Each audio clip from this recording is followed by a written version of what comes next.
There you go, sir. We're ready. All right, I'll call the meeting to order for the select board.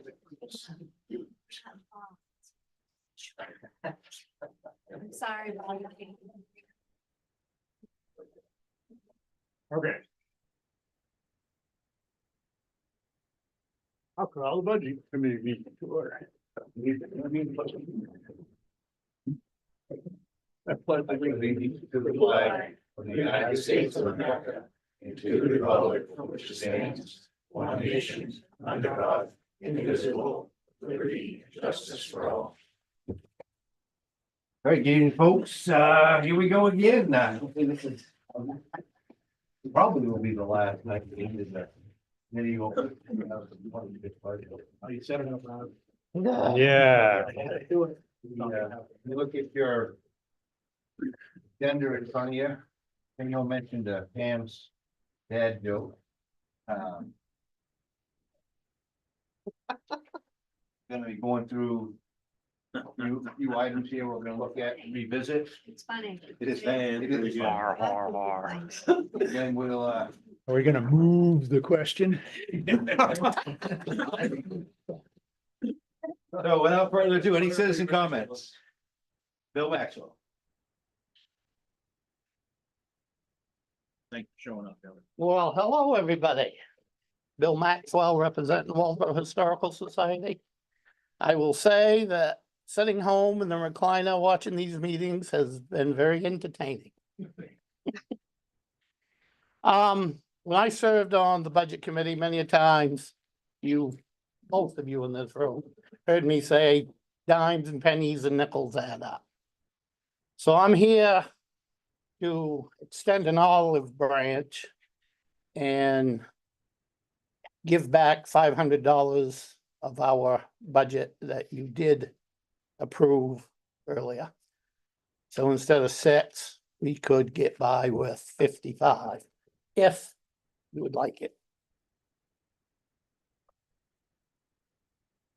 I'll make the motion for the select board to accept that offer of taking the Waldoboro Historical Society down to 5,500.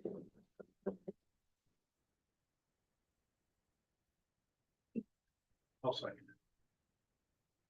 For discussion. Discussion. I guess what brought you to that? Well, like I said, I've been in your position many years along with your admin. And nickels and dimes do add up. And if you can get everybody to give something back, you might reach your goal. Now, I know a couple of years ago, our goal was $1 million and we did it. And that was the year we asked for 6 and we turned back 1,000. So we're just extending that olive branch. We're taxpayers also. We understand it, so. I just wanted to. Yeah. Did that work for you?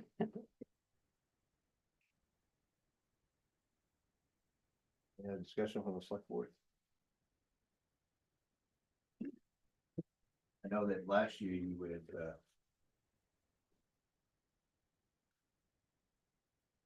5,000, and last year was the year that you reduced 1,000, right? No, 2 years ago. Was that 2 years? 2 years ago, we reduced it from the 6 request back to the 5.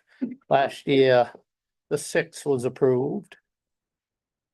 And in hard budget times, we see that, maybe a little bit can help.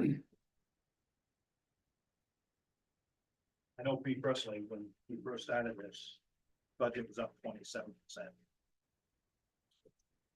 And that was a sticker shock. To be honest. Yeah, I can imagine. It's sticker shock, Yeah. so. And I think we're still. It's right in front of you.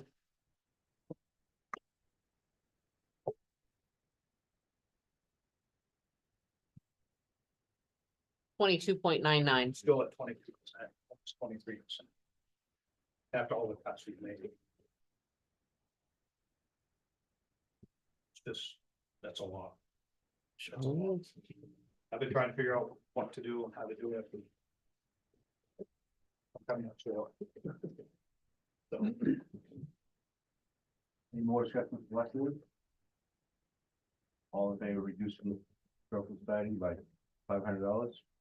Say it. Opposed? Absent 1. 3, 1, 1.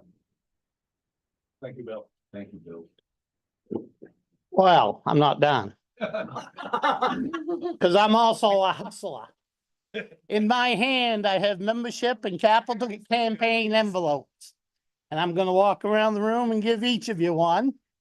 I'm just like Santa Claus. I've got a naughty list and I've got a nice list. Some in this buildings are on the nice list because they've paid a membership. Some have forgotten their membership over the last year or two. And some of you aren't even on a list.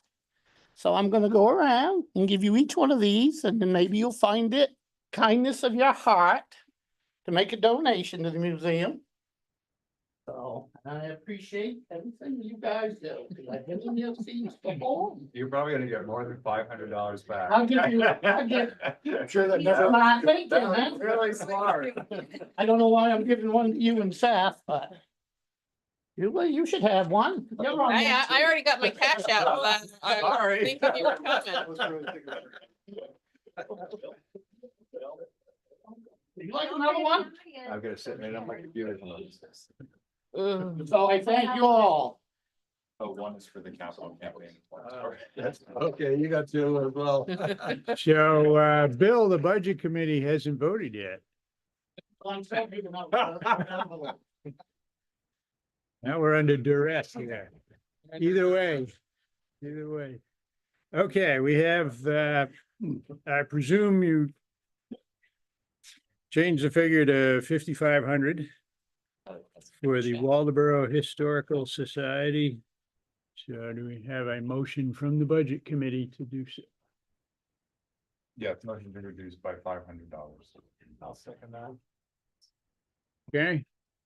Any discussion? We never do charge it. We still wouldn't. All those in favor? 1, 2, 3, 4, 5, 6, 7, 8, and we're missing one. Thank you, Billy.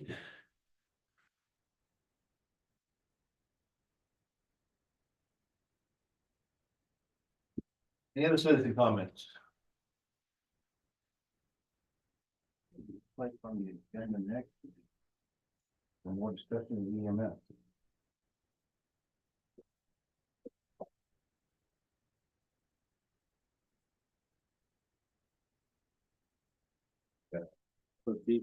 Hey, how are you?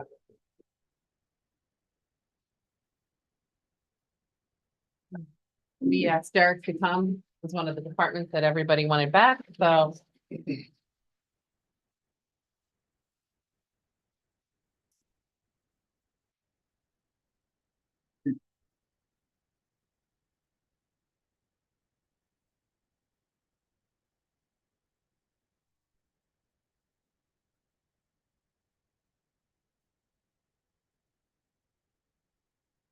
Chief Booker is here. If you have questions, I don't know how you would like him to proceed.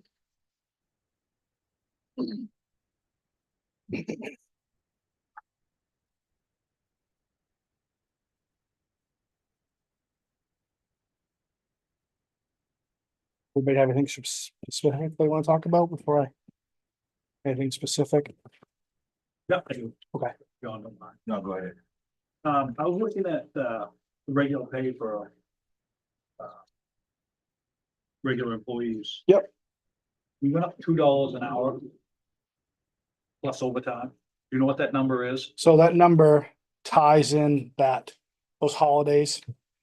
So we. Again, there's a lengthy backstory to that. We talked about it a couple times, I think, but essentially, the EMS employees or regular full-time employees get paid holidays, right? Whether they work them or not. The issue that we were running into is how do we compensate the full-time EMS employees who work 24-hour shifts? i.e. like when they don't work a holiday, right? So they essentially ended up getting paid 12 hours whether they worked that holiday or not. If they worked that holiday, initially, we sort of, because we've increased, which is a good thing, we've increased our full-time staff significantly. What happened was, we were finding in payroll that if I worked the holiday and you didn't work the holiday and you sat home and got paid 12 hours for the holiday, and I didn't get paid that 12 hours, that holiday gift, so to speak, the person who was not working was getting paid actually almost more than the person who was working the holiday, even with the time and a half, if we didn't give that kind of gift. So Julie and I and then Peg, again, spent hours, I'm talking literal hours back and forth about what was best to do, how to best handle that. And we took those holidays and we built them into the hourly wage for the employee. So it kind of eliminated that holiday not worked piece and just put it as part of their regular wage, which again, sort of in turn, again, looking at the increase is significant. I know that, but it sort of brings us up to what those around us are getting paid an hourly wage. So kind of sort of unwrittenly, Writtenly. yes, made us unwrittenly. That's a new one. That's a new word. It's sort of we just were able to kind of increase the wage to stay competitive while also still paying them the holiday benefit. So So what does the holiday benefit figure per hour? Out of the one, $2 an hour. so You break it down, you get paid so much an hour, then you get your holiday pay on top of that. What, So it's 14 holidays. right? So so what does that figure out of that $2 an hour? Cause you're adding it in. right, So it's really, that's only $1 an hour raise, $1.50 an hour raise. you is it- $1.79 or 89 or something like that is what we were. So they're getting 30, 40 cents an hour for their. Well, I mean, we're building the holiday in, right? So we're the, So that's. like we said, we're the 2,080 hours, you're talking less than $1,000. on the straight pay. Right. Where the raise is on the overtime side, which we budgeted for accordingly, which obviously accounts for a big increase. But so on the topic of pay, if I can just skip ahead. Yeah. I Briefly, just wanted to yeah, broke it down. So sure. People understand it. Yeah. and, No, I can understand it. Sure. I knew that was added in, Sure, but what part of that $2 an hour raise is actually part of that holiday pay? Versus regular. pay? sure. Yeah, I see what you're saying. Yep. So I was doing a little digging into the budget. I don't know if you can see this, but there's some chicken scratch on there. From the last meeting or my first presentation to this one. And just today, I kind of was doing some math, and if you go to the part-time employees. Yep. We initially presented a budget that addressed raises for these folks as well, which initially sort of matched the $2 an hour for to the regular employees. And we've sort of adjusted that actually down to $1 for them. So the per diem part-time employees get $1 an hour raise. While the regular full-time employees, if you guys so move, will keep their $2 an hour increase. Again, just sort of kind of focusing on those that are here 48 hours a week. But even furthermore, just one last hour or so, I was doing some more math, and I don't know what you guys have in front of you, but I took the 5-year paramedic, which is just paramedic now. Some backstory to that is when we were trying to staff back up after being so short around COVID, we had a paramedic 1 and a paramedic 2. The paramedic 2 was someone who's been a paramedic for more than 5 years, not necessarily here, but just a paramedic license for 5 years or more. And then we had a paramedic 1, which was less than 5 years at that license level. And we have several paramedics. And again, in terms of how they're trained, it's the same training. Their job description is the same. They're expected to do the same thing. And now that we have so many paramedics, we just eliminated that paramedic 1, and we made them all the same. So with that in mind, I took the $31 that the paramedics are gonna make in fiscal year 26, and I actually brought that down to 30/50. Because those individuals who are medic ones right now are making $27 an hour, so they're gonna get a substantial raise. Just because we're eliminating that paramedic one position, so I think we're pretty safe to say that they'll be compensated well, and the paramedics will still get a raise. So, and that, hey, we have to plug it into our magic, number there, but what I doing all the math on those numbers, also taking the advanced EMT to 25, and the EMT to 23, that regular, or excuse me, that part-time employees becomes 312, 150. So that's like a $15,000 decrease. How does that affect comp and all that stuff? Is that something Peg's gotta work out? Yeah, she'd have to work that out, but it's less than regular. It's less than the regular employees because they, They don't take the health insurance. Right. But some of them take pension and all of it is affected by workers' comp and some of the other benefits that we have. but I still feel confident that we could run a successful schedule at that number. So you said the paramedics, you are gonna go to a flat, just Right. being a paramedic Correct. gives you a certain level. Correct. Are you finding that's necessary to keep people happy or to meet their expectations? 5 years is a lot more experience than 1 year. Yeah, so to answer your question sort of in two ways. I think, yes, I think it will certainly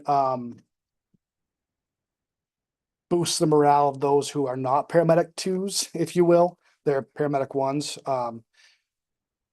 But they're sort of underpaid right now, or certainly will be in the next 6 months or a year, right? So I think just bringing them up to that level where everybody's kind of across the board at the paramedic level is really kind of essential. I mean, I was pretty passionate about it when I talked to Julie, and she's like, no, it makes sense.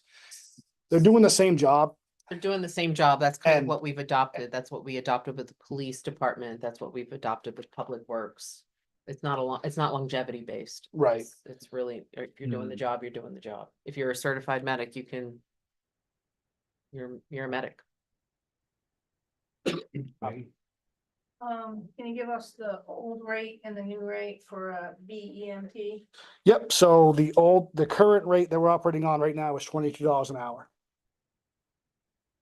And, well, no, the one that you guys approved before would be 24. The one I'm sort of throwing at you now would be 23. It's $1 an hour for them. Are you talking a regular full-time employee or? Yeah. Okay, so the regular, yeah, they're going to 24. I'm sorry. Yeah. The part-time. The part-timers are going to 23 and the full-timers are going to 24. Yep. Sorry, Becky. In any job I've ever worked at, part-time or per diem folks make more money than non-full-time folks because they don't get any benefits. So it's been that way for, Folks gonna be happy to fill in as a part-timer here, knowing that their pay is less and their benefits are nil. So that's why we offered the pension to the part-timers. Because there is an advantage to that, and that's how, that was one of the things when we went into PFRS, that they would get the benefit of the pension. again, I think we're kind of doing this balancing act on, and we certainly have had a paradigm shift here in Waldoboro where a majority of our shifts are covered by full-timers. That is not in any way, shape or form to deduct from the work that our part-time employees are doing because we're lucky to have them.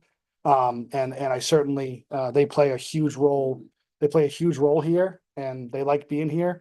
But I hear you there too. But I think talking to these folks, sort of across the board, that work here part-time, they really enjoy this as their supplemental. Most of them have other frankly, full-time fire or EMS jobs. And they come here to just kind of supplement their income. So to answer your question, I don't think we'll have a huge issue with it. Again, to be honest with you folks, I would like to leave it the way it was initially presented, right? But I understand how things are up and increases are tough and trying to give back where we can. So.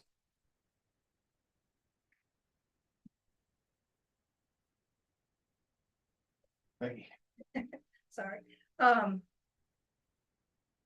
It's just a big raise, like, you know, if you do, we keep just hearing $2, but for your top earners, that's a 7.5% raise, and for your BEMPs, that's a 9.5% raise. That's huge, and I get that you're trying to compete with bigger towns, but we're not bigger towns. And what happens next year when Rockland goes, well, Waldoboro's paying that, we gotta outdo Waldoboro. You know, we have a bigger town, you know, bigger population, more employees, we need to do better. So we just keep chasing one another. It's just a challenge. And I don't know how to address it. I like it when EMTs show up when my husband's down on the porch dying, which happened. So, you know, I appreciate the service and I want the service, but man, there's a lot to ask of people who are probably maybe getting a cost of living that's 2-3%. So we can revisit it entirely, right? I mean, we spent the time sort of doing that over the last couple of weeks. Yeah. Are you going above our neighbors or are you meeting our neighbors? We're not even meeting them. Okay, that's what I was just But curious. I see what you're saying. You know, I mean, it's it's just a challenge. We're gonna ask people to pay for this. And our overall budget's up over 20%. sure. And Yep. we don't know what's gonna happen with the bigger component of what drives our taxes, the school budget, but we Sure. know it's going up. Sure. So, Yeah, no, like I said, I can't express to you folks how much I understand all of this, which is why I've rewritten the budget 4 times, right? But again, we've come a long way in our staffing. We've come a long way in our ability to serve this community. And again, they weren't looking at a $2 an hour raise until we talked about tying in the holidays, right? So, I mean, again, what's going to happen is, unless I'm directed otherwise, if we look at, you know, the 3.5% raise, we've got to put the holiday pay back in, and we've got to legitimately budget it, which we frankly haven't really done, right? So you're looking at $41,000, you know, without any concrete math that we have to throw back in there somewhere to offset that, to pay those holidays across the board. So, but those holidays will, I mean, you're trying to build them into this budget. Yep. But then in a year or two, the same issue will come up where, well, Rockland pays holiday pay. So now should we add holiday pay back in? And the fact that we included it in this could historically become lost as a reason why that happened. You know, the people sitting in this room could be completely different in 4 or 5 years. Sure. And then So what we would do in that case is that goes into the personnel policy and it's captured there so that if we get run over by a bus, we don't forget. all of us, Well, I meant me, but I always say, in case I get run over by a bus, you'll know where it is. And I mean, and that would be the way to encapsulate that so that we know that going forward. yeah, our plan is to frankly, put this holiday pay thing sort of to bed. Our full-time employees, present a new challenge for us, meaning they work 24s. It's sort of new in this town. Back, you know, before I took over as chief, there was like, what, 3 full-time employees?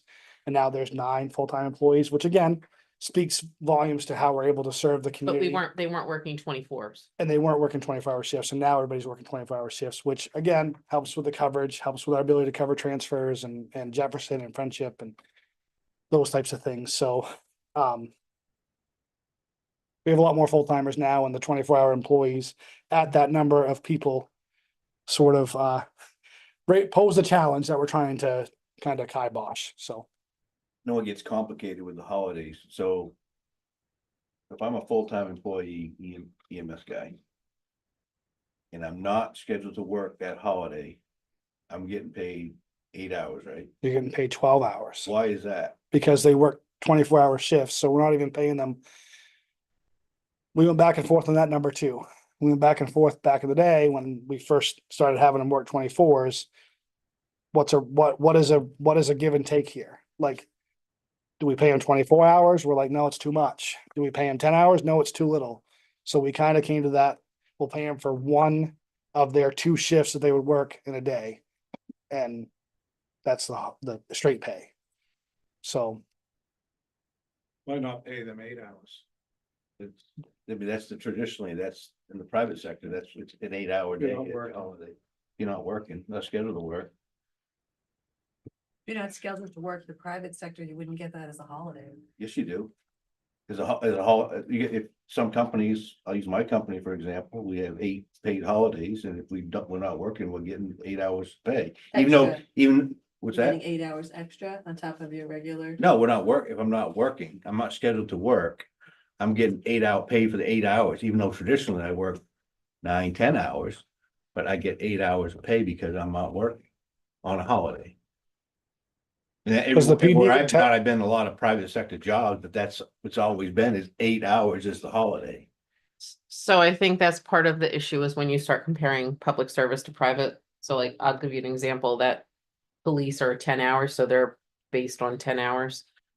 Every other people are 8 hours or whatever their week is based on. So I think we need to be somewhat. I see what you're saying with an 8, but we're dealing with the 24-hour thing. And I think that's where some of the fairness comes into. What do we give them? If, Haven't, If we're paying them 12 hours for holiday pay, do they get 4 hours of overtime all on top of that? no, so they're So regular. it's 12 Well, so hours. they're, yes, it's 12 hours straight pay. Okay. So they're regular, so how we do it right now is their regular hours get deducted from the holiday. So if you work on a holiday, you get like, say you work Thanksgiving, you start your shift at 6 AM. You work from 6 AM to midnight at time and a half for the holiday. That gets deducted from your regular hours on the other side. So you're looking at, 40 minus 18 hours, and then the regular hours, your overtime and your holiday pay. so they're getting 12 hours. I'm not working, I'm not scheduled to work. I'm getting 12 hours at time and a half. No, you're getting 12 hours straight pay. Okay. So, And I'm gonna throw something out, an agency that I worked for 23 years ago. What they did is they did what they call the floating holidays. So in other words, if you worked, you got on a holiday, if I remember correctly. If you worked on a holiday, you worked your regular shift on Christmas or whatever. Maybe there was some exceptions, but I think Christmas one of them, let's say Martin Luther King's Day or Labor Day. And you got a floating holiday, which means that you could take that day as a day off down the road. You didn't get paid anymore. You got essentially comp time. but then you're creating overtime. I have to pay someone to come in and work it. Okay. So that's kind of, again, floating holidays are great, but a majority of our people are gonna come in on overtime and work that shift. So we're creating. Cover when overtime. you're floating your And holiday. you wouldn't use a part-time person? I would if they signed up, but a majority of the time we're filling it a lot of our holes are filled with overtime. Right? They just, sometimes somebody may use a floating holiday last minute, say, hey, can I gotta go take my kid to the, Dodgers off or whatever, and then can I use my You float? already have floating holidays? We have a floating holiday, right? One. But that's everybody in the Town. was the legacy. We felt like, again, we went back and forth on that too. Again, where the 24-hour employees pose another challenge is what's fair and what's equal, right? Technically their shift is two 12-hour shifts really into one. And so we said maybe 12 is the fair number. And then we grew in full-time staff, so that number just kind of, so. That's why we felt, Yeah, we did talk about that floating holiday or comp time, but that creates its own overtime and that's. I'd rather pay 12 hours straight than have to pay then. The overtime to cover the shift. so the way it stands right now, in the initial budget that we presented, the holiday not works piece goes away. It just becomes part of their regular. If they work it, they get, if they don't work it, they don't get paid anything extra necessarily, but it's being built in, so they are getting it. So, Chief has built a great team. And, when you build a team of people who they work together, they trust each other, they start understanding what people have going on personal. The minute you remove somebody from that team, because the grass is green over here, it changes whole team mentality. So we don't want that to happen. So we need to be competitive. Right? To some degree. So I think that's very important. It sounds kind of like this proposal that you had to reduce it down some would still keep the team happy. Yeah, I think You this sell it the right way. kind of covers again, we have a lot of paramedics, which is a good problem to have. We try to carefully schedule them, meaning we try to have 2 on 24 hours a day. There are times when we may have a 3rd medic or even a 4th medic on duty. They're not typically all full-time, right? I certainly don't fill paramedics on overtime with 2 other paramedics. But that number that brings that down a little bit. I think we can safely propose that. And then just moving ahead for discussion's sake, I took $1,000 off the uniform expenses, so it went 65 to 55.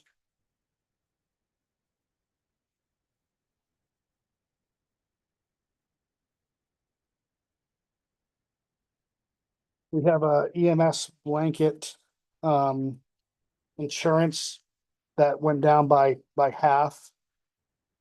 What number is that? 4090 in the professional services.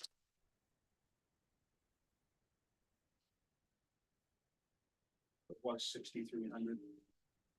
Now it's less than half.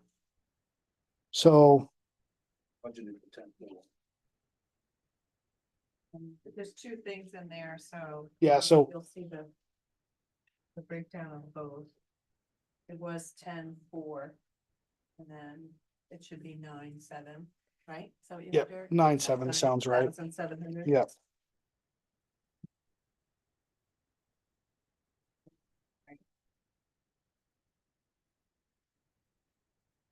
What would that bring the new total down to? What were you done? You don't- I threw the $600 back at Julie for my cell phone.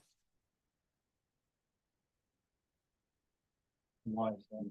I don't think that's a good idea. No. Listen, I don't know what to tell you guys. I'm just trying to find some middle ground here. That's all. I don't Oh. think that's a good idea.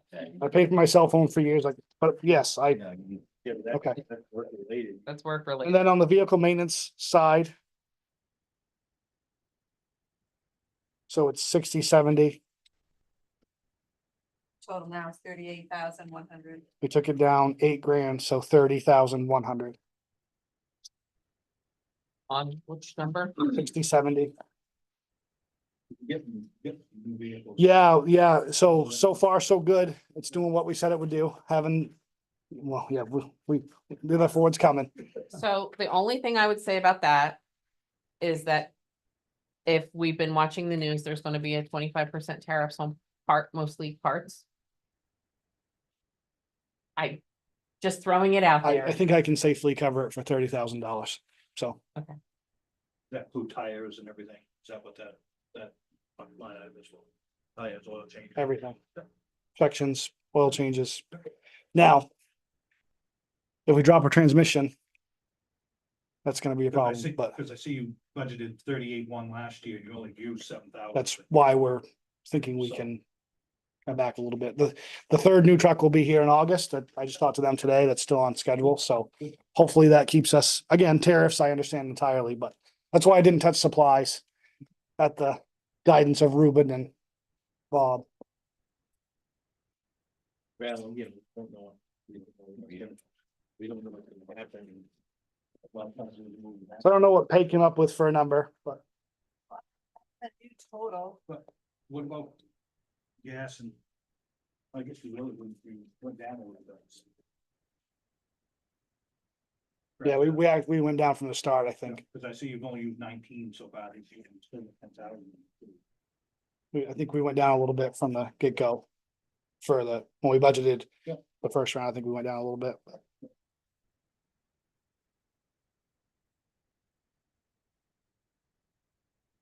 Peg will give you a number.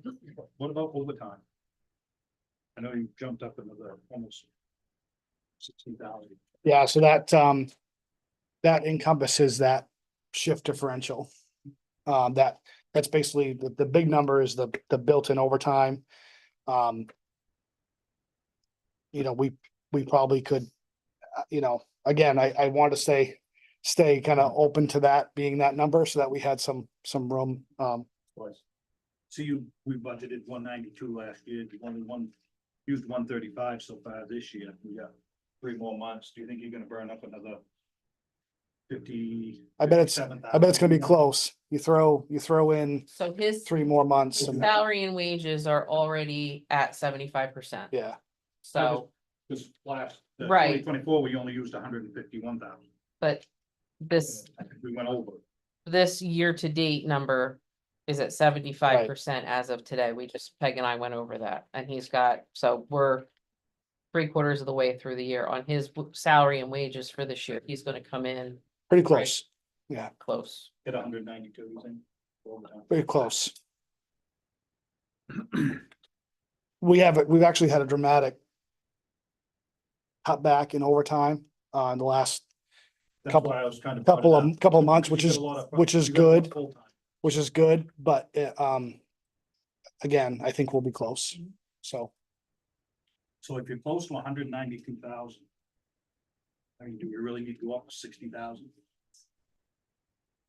well, the wage increase is gonna play a huge role in that. How much? Well, what's look at the 48-hour shift diff. Do you have that? in No, front of you? You that don't. Peg will have to, $1 and a half for overtime. Peg can give you that number. I could have to make a phone call.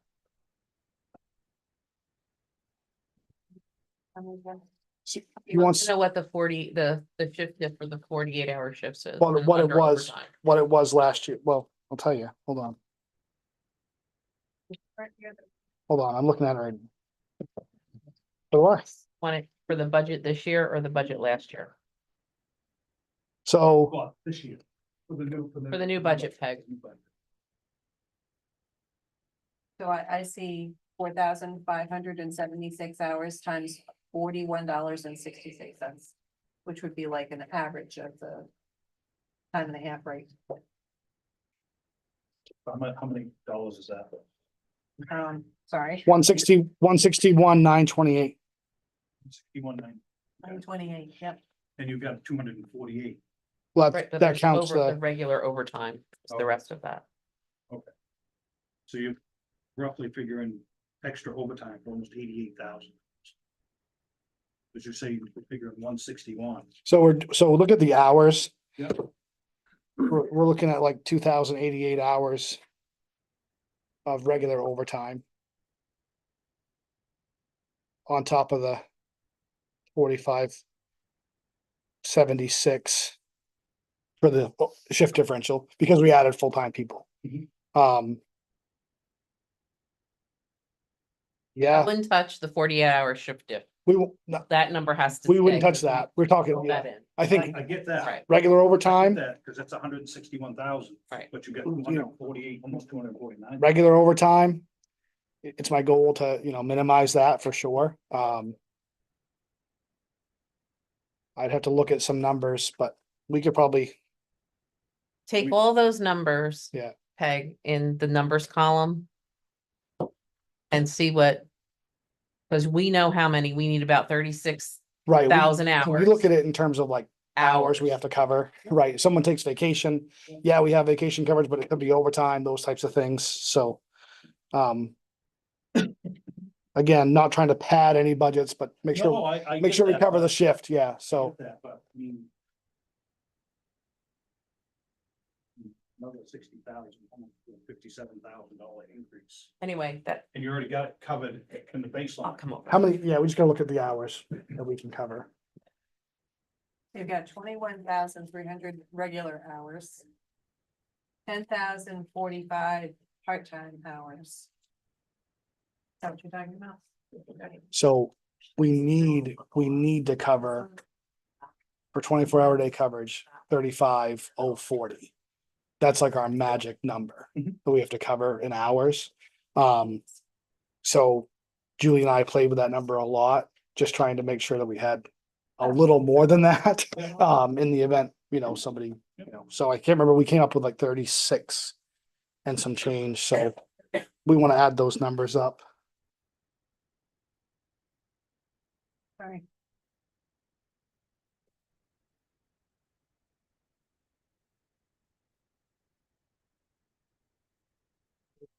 Wait, you gotta take out 2080.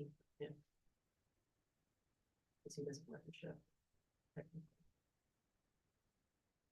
I cover a lot of the holes so that we don't pay overtime, so. That would be 35,929 hours. Over the normal, so. Oh, So 35,040 is our normal. That's everything. Total hour. That's total hours that's in this budget as it's presented. Regular. Right, with Derek not right. working a shift, but he does cover shifts. So I ultimately, you could rob some hours from overtime and put them somewhere else, but we should keep that number of hours. No, I don't disagree with that. I'm just curious about the number of 57,000 increase. But you've got a baseline of $161,000 is what you budget. Right. You got overtime, but there's $80,000 overtime. Because you've got to plan your schedule and that's what's gonna be, that's what's been the average of what the overtime has been. This number 80. Yeah, With a approach to fix that, for sure, so it's just. but what we're seeing is a trend of less per diems. Because more people, so like, obviously Rockport started their own. Right. So that pool of per diems is getting smaller. So then our people who are full-time are gonna work more overtime. I mean, realistically, it's happening already. People are venturing off from the per diem pool to work, somewhere where they, so we. People who are working per diem pretty much were their chosen spot to work. Does that make sense? I don't know if that helped. or So I mean, confused what's more up people. use it, go back to fund balance anyway, right? So. Yeah. If we don't use it, hopefully we can, So on that note, does it make sense to cut what you're paying your part-timers? So you have to pay your full-timers overtime because your part-timers aren't enticed to come. so, I don't know the answer, I don't know that. listen, I think. I hate to say this, but I think the trend is that this has become a full-time place of employment, right? Again, I rely heavily on those that come in and work their shifts here on their days off from their full-time jobs. However, if we're looking at saying we want to cut something, I think that's the place I feel most confident in not giving them the $2 raise. That's how I feel about it from where I sit, from what I'm watching go on. In reality, it's not a $2 raise if we got holidays built in. It's a That's hol- why I wanted that separated out. Yes, Yeah, that's why. Again, it looks big, right? But we're taking 40 some odd $1,000 and dispersing it amongst our full timers right off the rip. That's why. And the goal is the goal is always to minimize the extra overtime, right? They have a perk.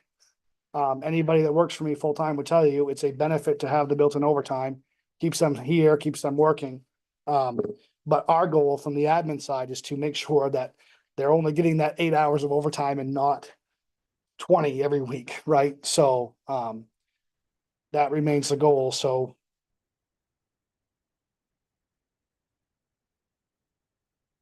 What's your new number? Okay, So there. I think yeah, I'll let her give it because she just, yeah.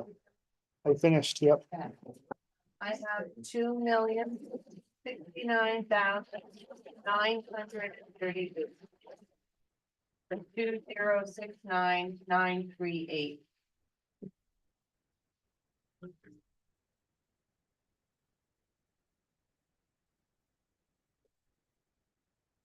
And the changes that made that up are, Per diems rate of pay came down. Yeah. What else? Uniforms came down $1,000. Uniforms. Insurance, The insurance came down. vehicle maintenance. So another way of looking at this, if you were to look at the part-time line item and the overtime line item for 2024.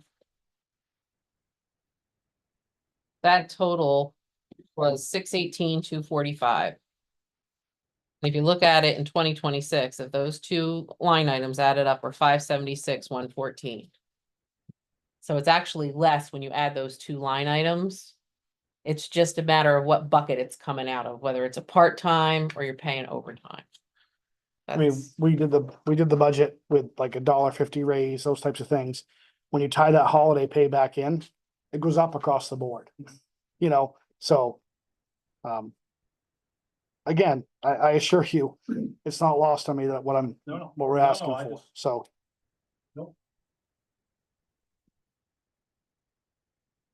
Just one question, and we could probably take over this, tools and equipment, looking at 2024. Actual was a big year in tools and equipment, and then the 2025 budget was very low, but ended up being 94,27. Once again, we're budgeting low in 26 for tools and equipment, but what's our real number gonna look like?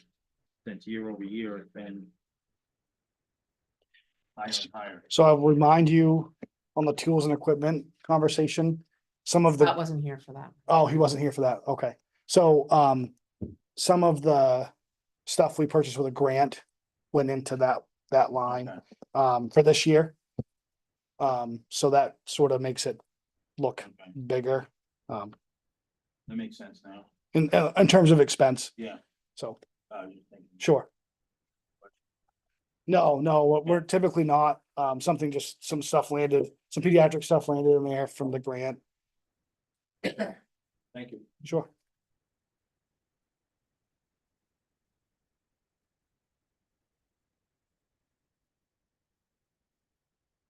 Based on, Yep. Wait.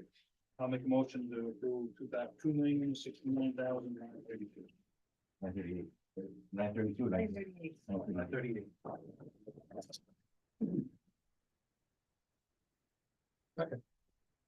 Any more discussion from the select board? All in favor? 3, opposed, 1 absent. okay, we have $2,069,938 for emergency medical services. We have a motion. Second. Thank you, Scott. Any more discussion? One thing I gotta add is, we put a lot of time and money into our employees and training and their skill levels, so, last thing we wanna do is.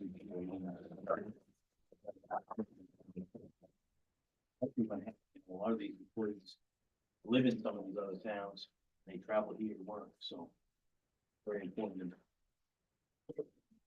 Maintain a healthy workforce.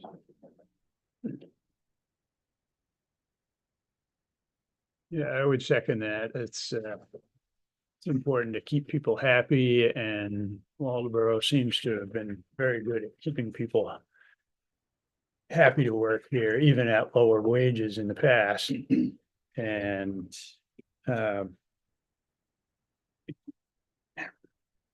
I think it's great that you found these cuts here, and they look like they won't hurt the service at all. That's the or goal. Much. That's the goal. And I think in order to make any significant cuts, we gotta look at the level of service. And the danger there is that then people won't be so happy to work here. And it would kind of be a cascading problem. I think we have very good services in this town. Any other discussions? All those in favor? 1, 2, 3, 4, 5, 6, 7, 8. One absent. People want to do eyebrow off now. Oh, am I sweating? It is warm. Isn't it? Thank you guys for your time. I really appreciate it. Thank you, Derek. Thank you, Chief. Yeah, you bet it. I believe. Be prepared.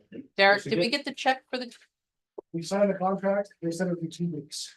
So just waiting on the check. So. yeah, All right. We signed it last Monday. Sorry, I was gonna update you guys on that. Let me come back up here. So yeah, they got the contract to us the following Monday. And we signed it right away and said for the grant, for the fly car. So.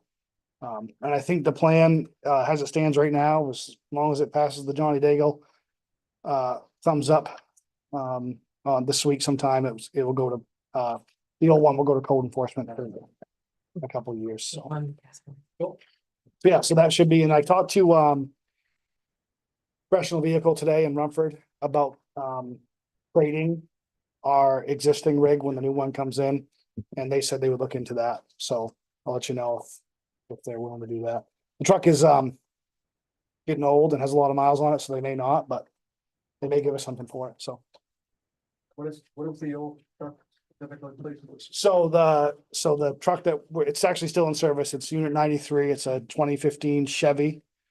It's a Autotronics remount, what it is. It was a PO custom first. That's the truck that we're gonna replace when the new one gets here. And like I said, open the conversation today with the dealers about trading it. So when the time comes. I'm sorry, I misunderstood. I thought you were talking about the fly car. Oh, no, the fly car is the 2015 Ford Explorer. And what happens to that? Like I said, if John Daigle gives it the okay, between him and Julie, it will probably go to code enforcement. Needs a little front end work, but so we don't want to have our code enforcement officer out in his own vehicle. his own vehicle. We have in the past used shellfish, depending on what we're doing with shellfish in the future. That might free up a vehicle then that has been requested in the fire department And that saved us on paying. to be a utility type vehicle. Well, it saves you insurance claim too. When Yeah. someone decides to kick the code enforcement officer's vehicle, which has happened. Yeah. Maybe not the existing one, but the previous one, saves us insurance claim too. So It doesn't owe us anything. that car does not, no. This vehicle, 2015, does not owe us anything. But What is mileage reimbursement? 7 cents? 71. Wow. We really would prefer if employees used our own, Oh, the town vehicles. Makes sense. Thank you, guys. Thank you. Thank you. We've got public works again. Well, capital. He didn't come prepared to talk public works. I think to talk capital because that's what was told. Yeah, capital. Yeah. Public capital. I gave you an updated sheet, everybody. This shows the chipper. The mulcher chipper head being taken out and moved around and all that fun stuff.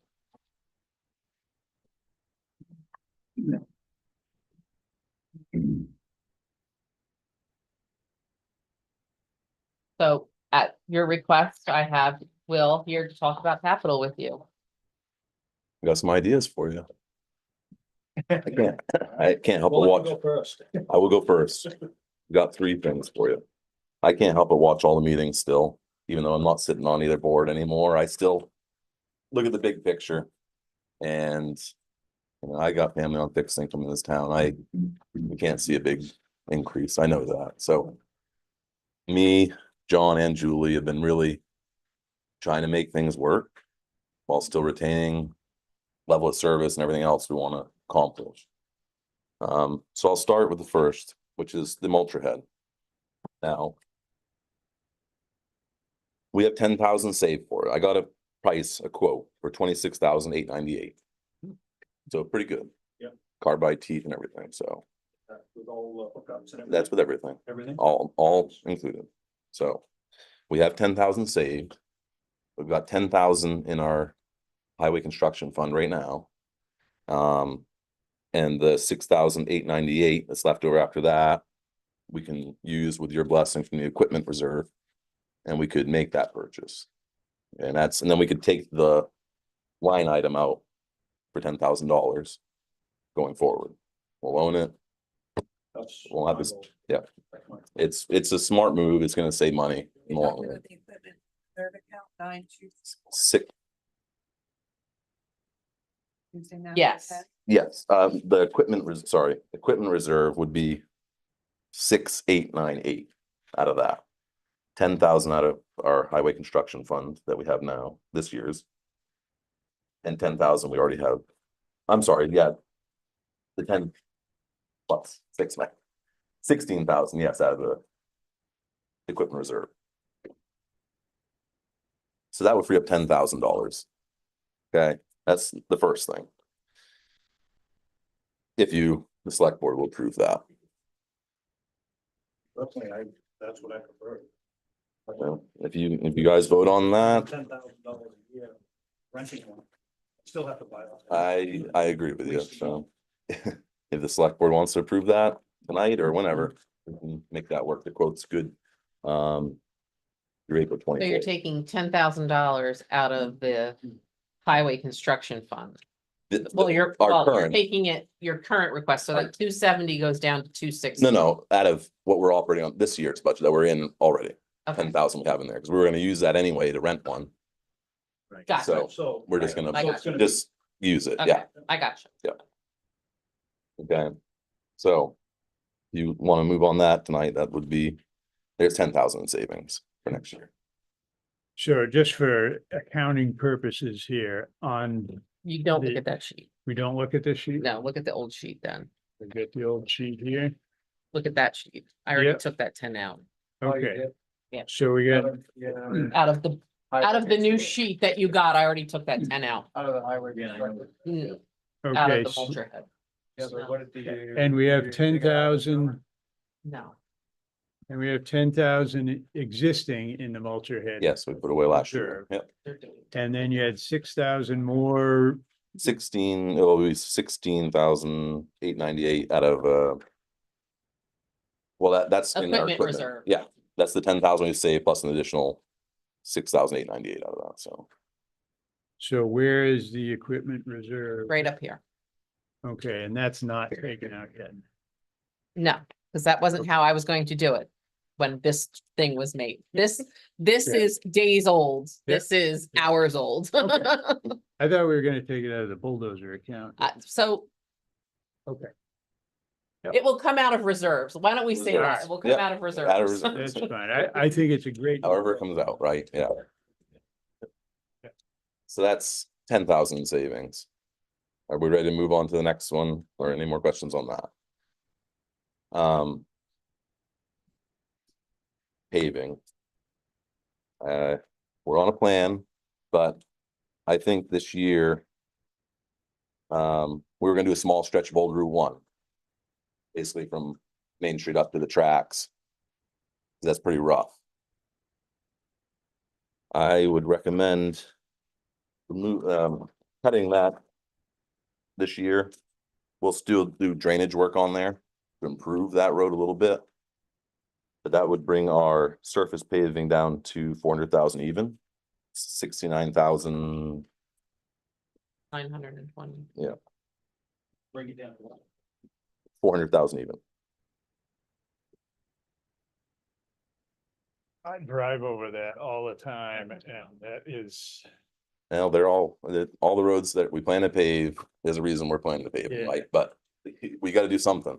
I mean, yeah, You still got 715,000 left over from last. that's committed already, I've been to It the, is. yeah, So, to Old Augusta and Burnham yeah, no, I'm just saying that, And Mill, and Mill. are you gonna get the next batch of the paving done? Oh, absolutely. Yeah, that will bring us to 4 miles. That's Morse Corner and Back Cove, about 4 miles. And they need it too, so. But I feel comfortable. We plan on Old Route 1. We were planning on doing the rest of it, what we didn't do this year, next year. But now we'll maybe just plan on doing the whole 3 miles or so in the next budget cycle. So, but we'll make what improvements we can this year to the road to help with drainage. Because it is a problem there on that hill. so Burnham, Mill and the Warren side of Old Augusta Road are part of that 715 that are ready, that will be paved. Yeah. We just have to replace a few Under the culverts on old Old Augusta, but nothing major. So how does that change this number? We're cutting that down to 69. removing 69,000. Okay, you've already put that in. No, I haven't. That's brand new. So that's 400. Yeah. So that becomes 400.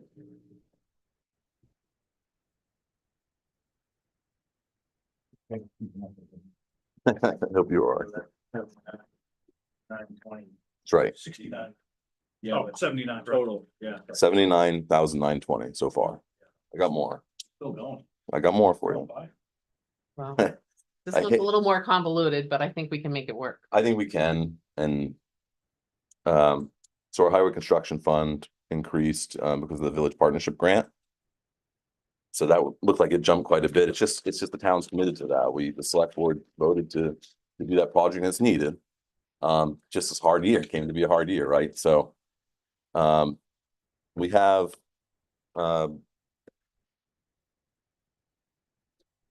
154,785 in our highway construction reserve. So I would recommend You just take 16,000 out of that, correct? no, that's coming out of our equipment Okay. reserve. This is a different one. Okay. So I would recommend using 100,000 of that to offset what we're asking for in the highway construction fund this year. That leaves us still with 54,785, which we feel comfortable with. That's how much we still have in that account. We have 154. So why can't we just reduce 2026 to 270,000? Is that what you're saying? That's what he's saying. Yeah. Oh, okay. Yeah, use 100,000 of our reserve. Drop that to 170. Yes, and put that at 170. I hate to use reserve up, because like we said, we put that away to eventually pave the dirt roads, but So Yeah, there's we- theories on that, Oh, I get it. of that is what we would typically try to do. But that's a discussion that you guys can have. but I think it's important with the downtown project is important. We've committed to it. It is certainly much busier area than our dirt roads are.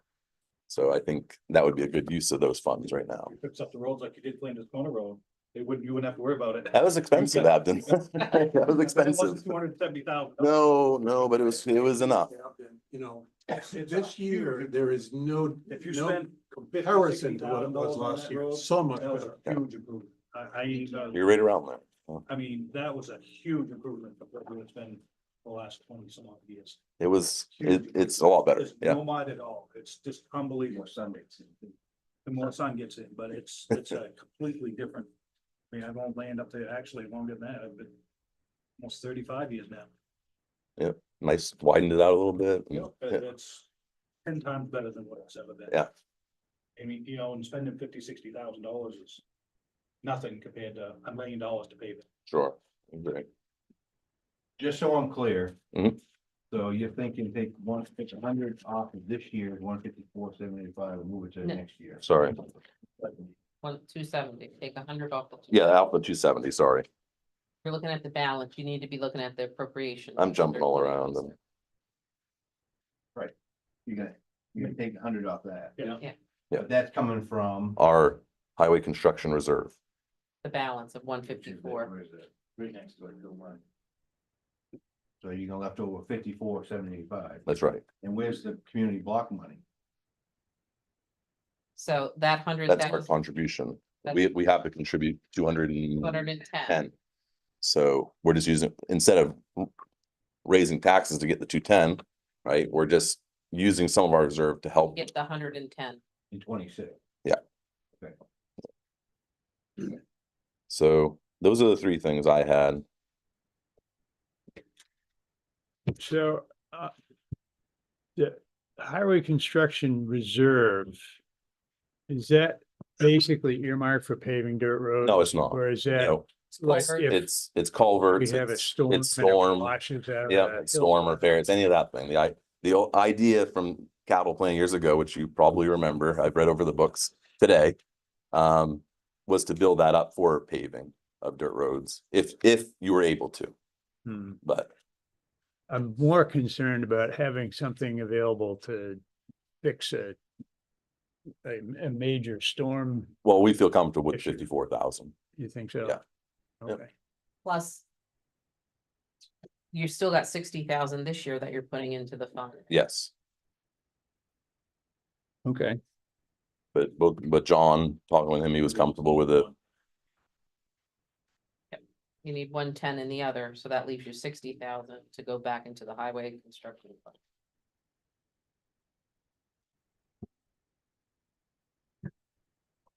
That's a lot of savings. It's $179,920. We can, Round letter up, didn't I have been working on it. You know, we've been working on it. It's, I And I understand. appreciate you doing that, Will, and I will say that it, Will was very concerned.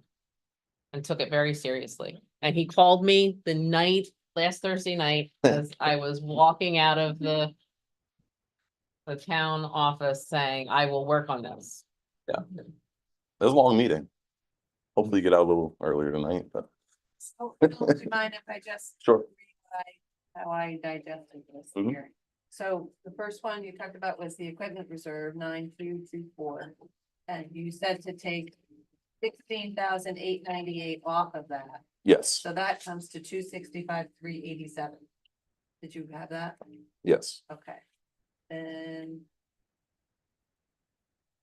For surface paving, which is account 9231, I have 400,000. that's correct. And then for your highway construction account, which is 9234, I have 170,000. Yes. That's wonderful, thank you.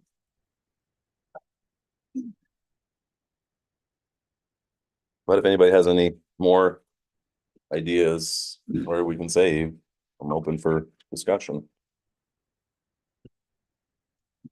So now, Peg, with those changes. That makes our capital expenses. What Waldoboro will contribute will be 1,234,387. But the total fund though would be 1,284,387. She was. But I was thinking we might want to relook at the unemployment amount that we have as part of capital. Then capital, Yes, that lives in capital. but as right now, we're at 1,234,387. Yes, Thank you.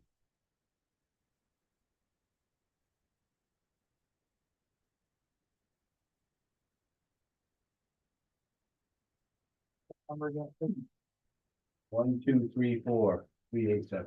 1,284,387. Oh, 1,284.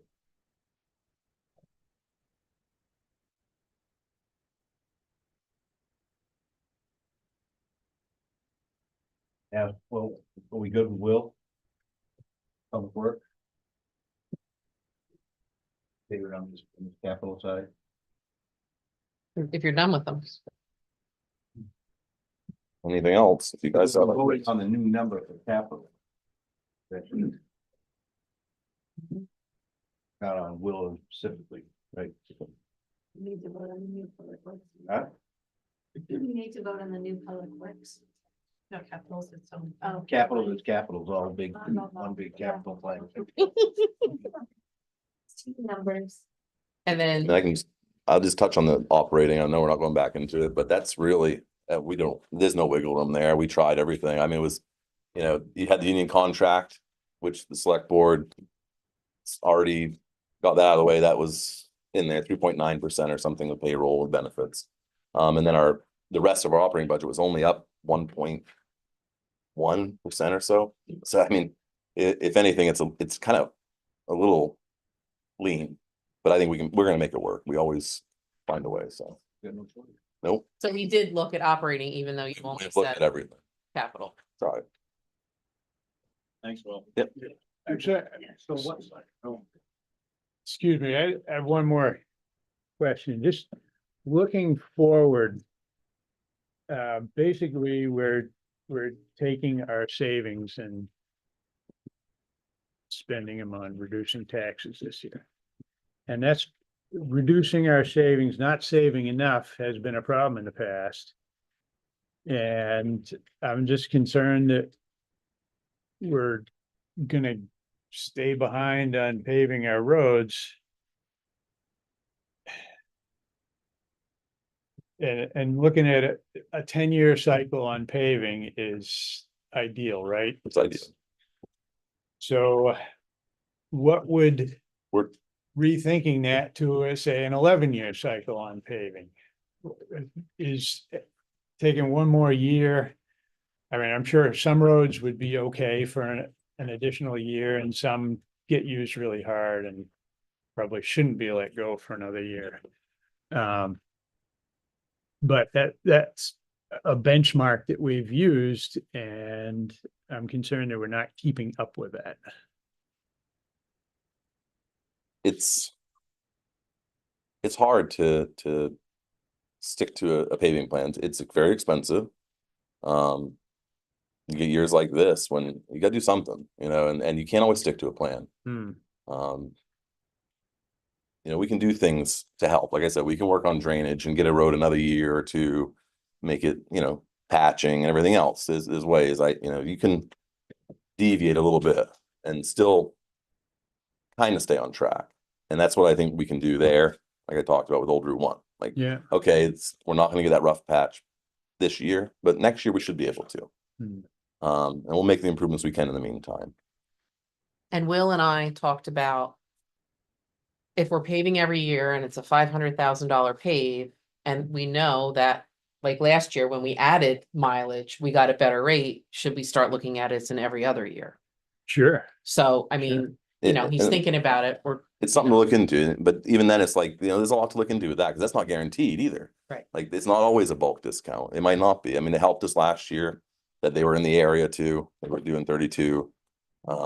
There's a lot of variables that go into it, but we're looking at every option we can. And if it come up to a year where we can get a bulk discount and we have money banked to pave, then we can do it and take advantage of that. Whereas if we're down to scraping the bottom of the barrel every year, then It's not the first time though. It's been yeah, almost well, I sat on these boards, it was almost every year. That John dealt with that with it's an easy number to cut, yeah. I've been on here 10 years and I don't think we've ever not had money for paving. and we've reduced it almost every year. Because we haven't been able to get it done. I think that's another story. Which is another story, Yeah. because whether it could be anything. It's like this year, we gave you guys $1 million and Yeah. we only spent 300,000. Yeah. And it's not that, Well, that was due to We're the not that was due to the paper though. I understand that, but still, it's still a setback for us. Yeah. So why do we keep putting money in? Me personally, yes, we still like to put money in, but do we really need to put $500,000 in every single year if we're not gonna be able to get it done? you know, that's why we cut it back. We're not going behind, but you're never gonna get 70, 10 miles in a He's year. never going to get caught up to where he needs to be because of the 8 years where nothing was Put paid. enough money. Right. I understand, I feel your frustration, I get that, but, you know, Or 4 years, 6 you years. know, we nothing only took was paid. 69,000 out of it, but, you know, you're probably not gonna get to it. We should get to it. $1.1 million to spend. Well, some of it's already committed. It's already It's done, already ready to committed, go. done.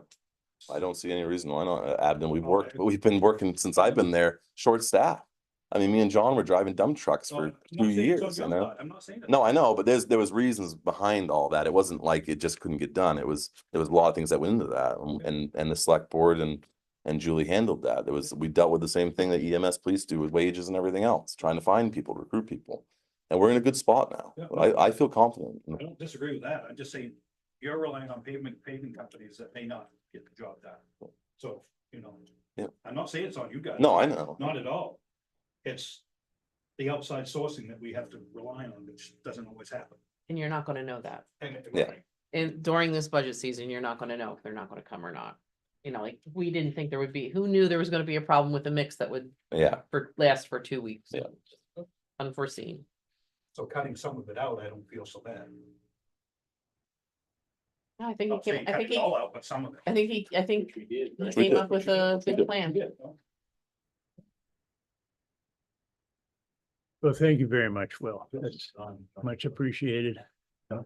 Yeah, I just wanna say, great job, Will, and, that's fantastic. And I do wanna, just second, Val's caution that we know that we have to take care of the roads, or it ends up costing us more money in the long run, so, you know, it's it's a balancing act. yeah, it's a balancing act, and we hope that you're got that handled, and we'll try to support that. Thank you. And it wasn't just me, like I said, it was Julie, it was John, Peg, everybody's working together to try to do what we can, so. What's that? Thanks. Okay. Thanks, Bill. So what's the new number peg for, We're gonna, for operating? operating? Capital. Yeah, I didn't think we were done with the, That deal. Are you still not done? Oh, okay. Wanna do? You want unemployment? On capital, we pegged something else. Yep, so we have about 42,000 in reserve on our unemployment reserve, because with the town is self-funded for unemployment. And so I was thinking that we could forego a year if we wanted to. I would feel comfortable with that. I'm sorry, where are we looking at? unemployment, it's the last line on capital. 291. Okay, You take out 5,000. Yep.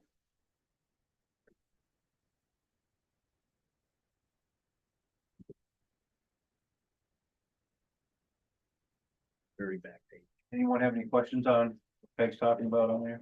You look on that back page on other capital reserve, unemployment comp. Taking that 5,000 off 2026. so what is a typical use of that fund? There is no typical use of that fund. Kind of depends. I have a case right now that's pending.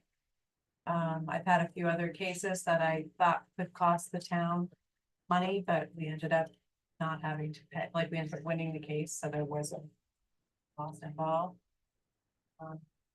Just something that it's kind of nice to have that in, like 42,000 is a good comfortable balance for me or for the town, so that if we needed to work with it, we could.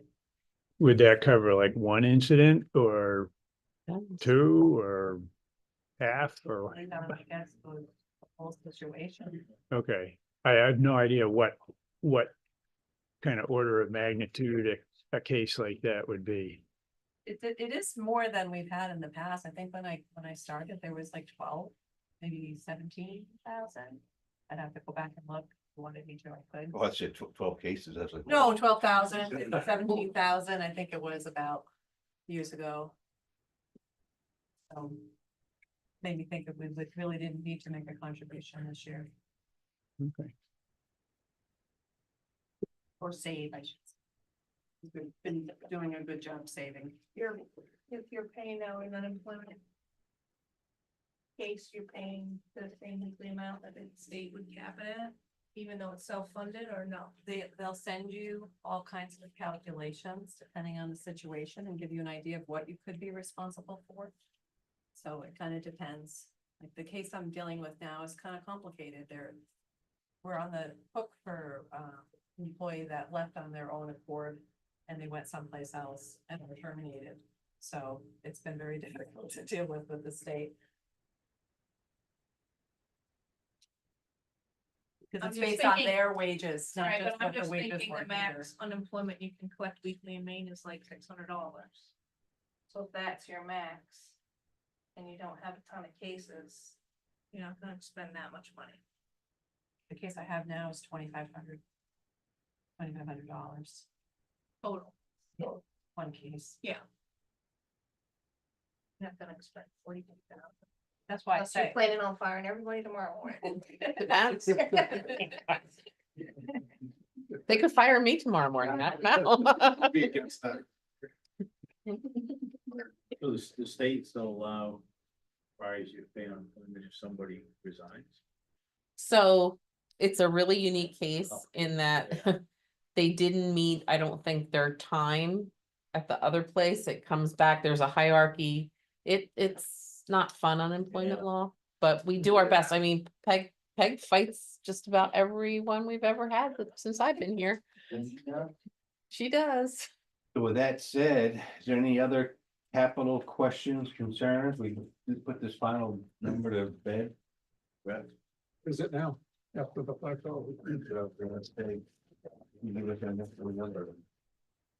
It's 1,279,387. I'll make that motion. Motion's been made. Second. 1,279,387, seconded from the select board. Any other discussion from the select board? Favor? 4. 1 absent.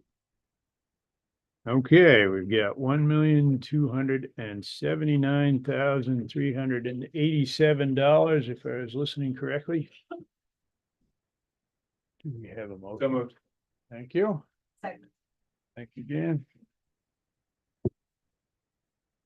Any further discussion, comments?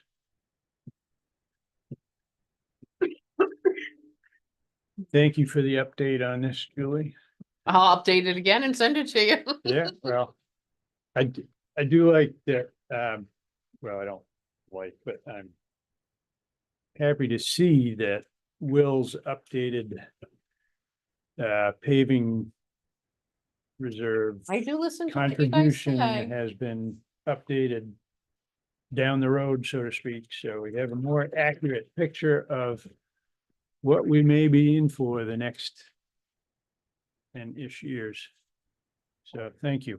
It's what we try to keep everybody happy. When you ask for something, Peg and I try to make it happen. It is appreciated. And having an outlook down the road, I think makes it easier to make decisions for this year. So we are $250,000 under the $200,000 under the projected capital needs for the next few years, roughly. Any other questions, comments? All those in favor? 1, 2, 3, 4, 5, 6, 7, 8. Okay, get you to turn your page. John, could you go to Shellfish? That's where I was going. Oh. Page 38, the shellfish.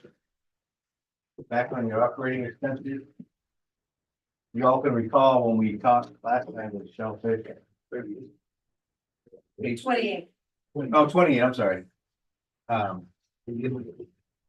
We had some concerns about a shellfish. because our expenses were more than our revenue, and Shellfish always takes great pride in funding their own program. So we met with Shellfish Shellfish members. Committee members a week or so ago. Now let you take from there. And they opted to not increase license fees, and their recommendation to the select board and the budget committee would be to reduce expenses. And Peg, can you provide that number, You want the total number or what you? the total number for now? The total expenses are 28,860 for Shellfish expenses. And basically what that reduced was some hours for the shellfish warden.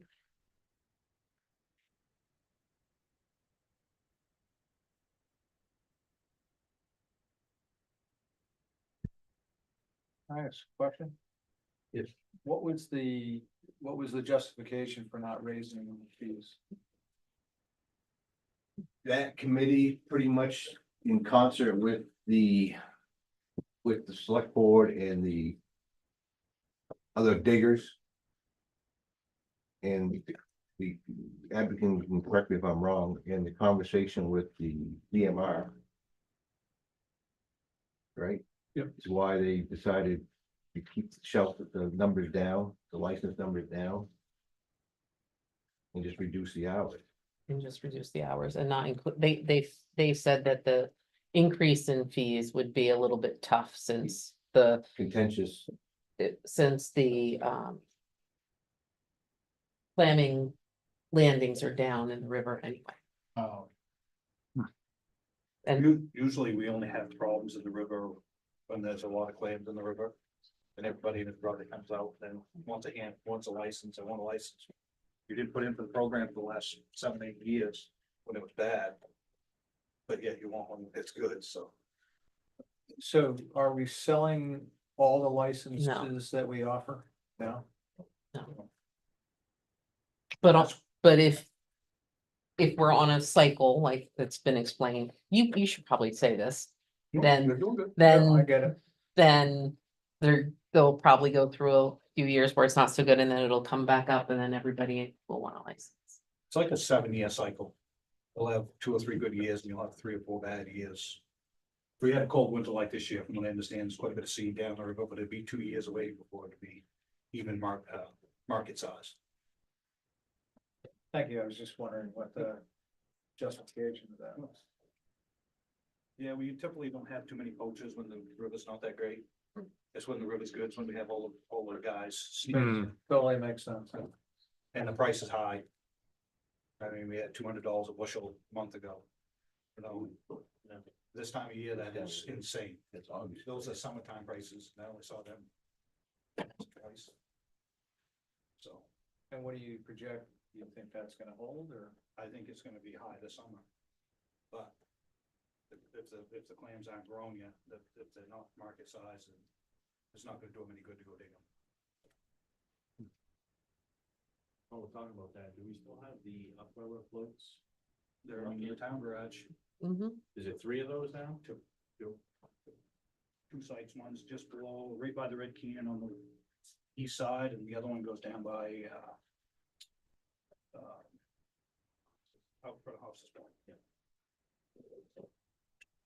The first couple of years we had them in there, it was tough. I mean, we spent a lot of time down there.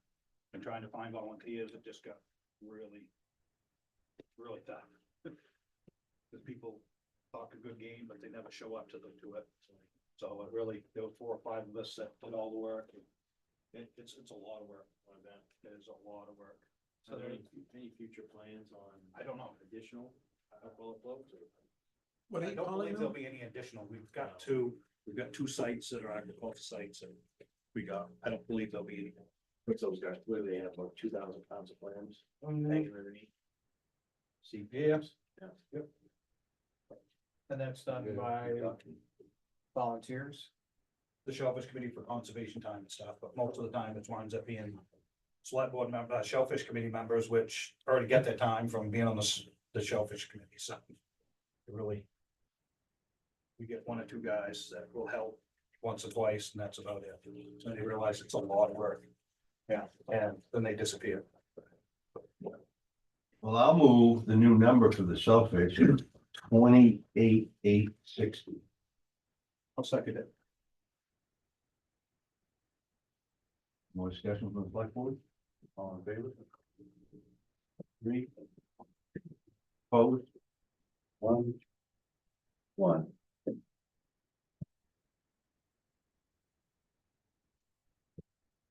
Okay, we get 28,860 for shellfish. Motion, So move. thank you, Seth. Second. Thank you. Everyone's clammed up on this one. Sorry. Any discussion? I'm gonna siphon off all the humor here. All those in favor? Everyone and no opposed and one absent.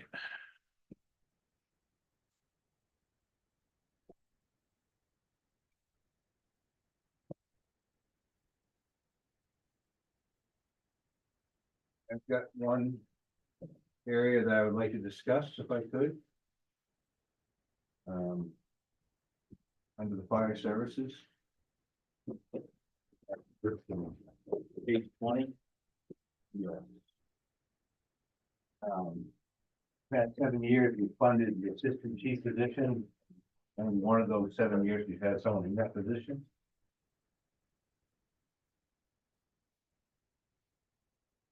Also, they're also short a captain and 2 lieutenants. 2 captains and 2 lieutenants. So. Assistant chief position stipends. $3,000, correct? 3,100, I believe, in this budget. Said we've been funding that the last 7 years and all but 1 year. No one's been in that position. Thoughts on removing that stipend position along that?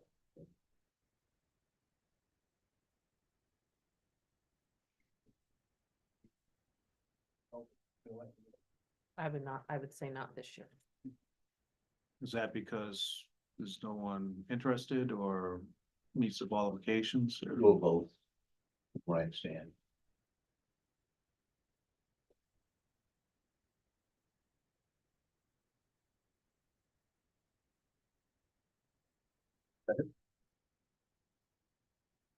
Any other thoughts on that?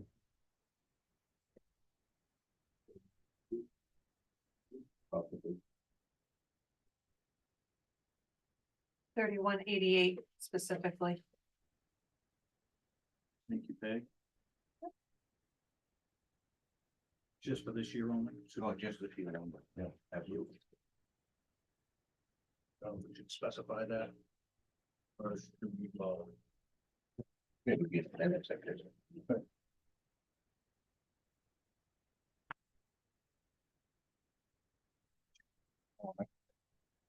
What's the new number? New number is 297,613. So move. Second.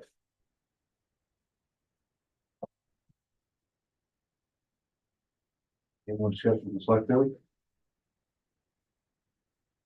Yeah, I don't need it, because we don't need a assistant chief, but we don't have the manpower, we don't, it's like filling. We're putting the money out there that's not gonna be used.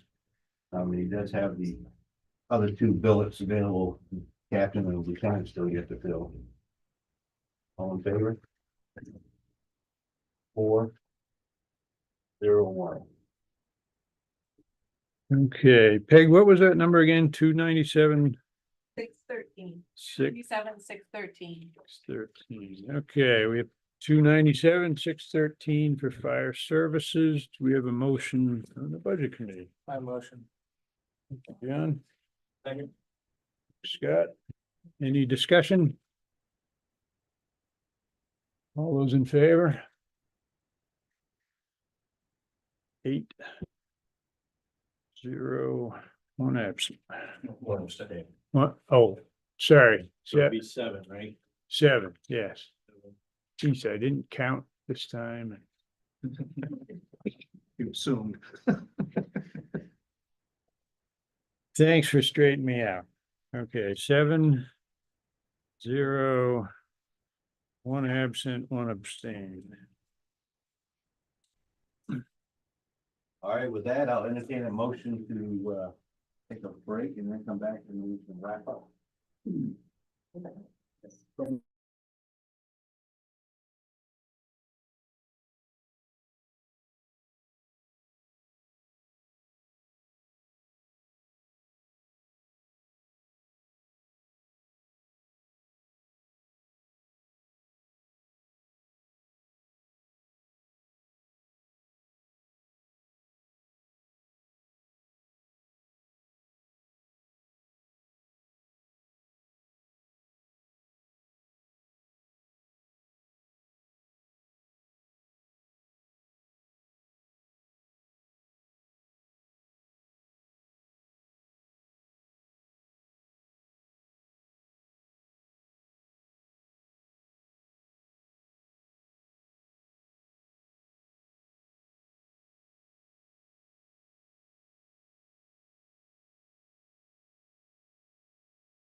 Brendan.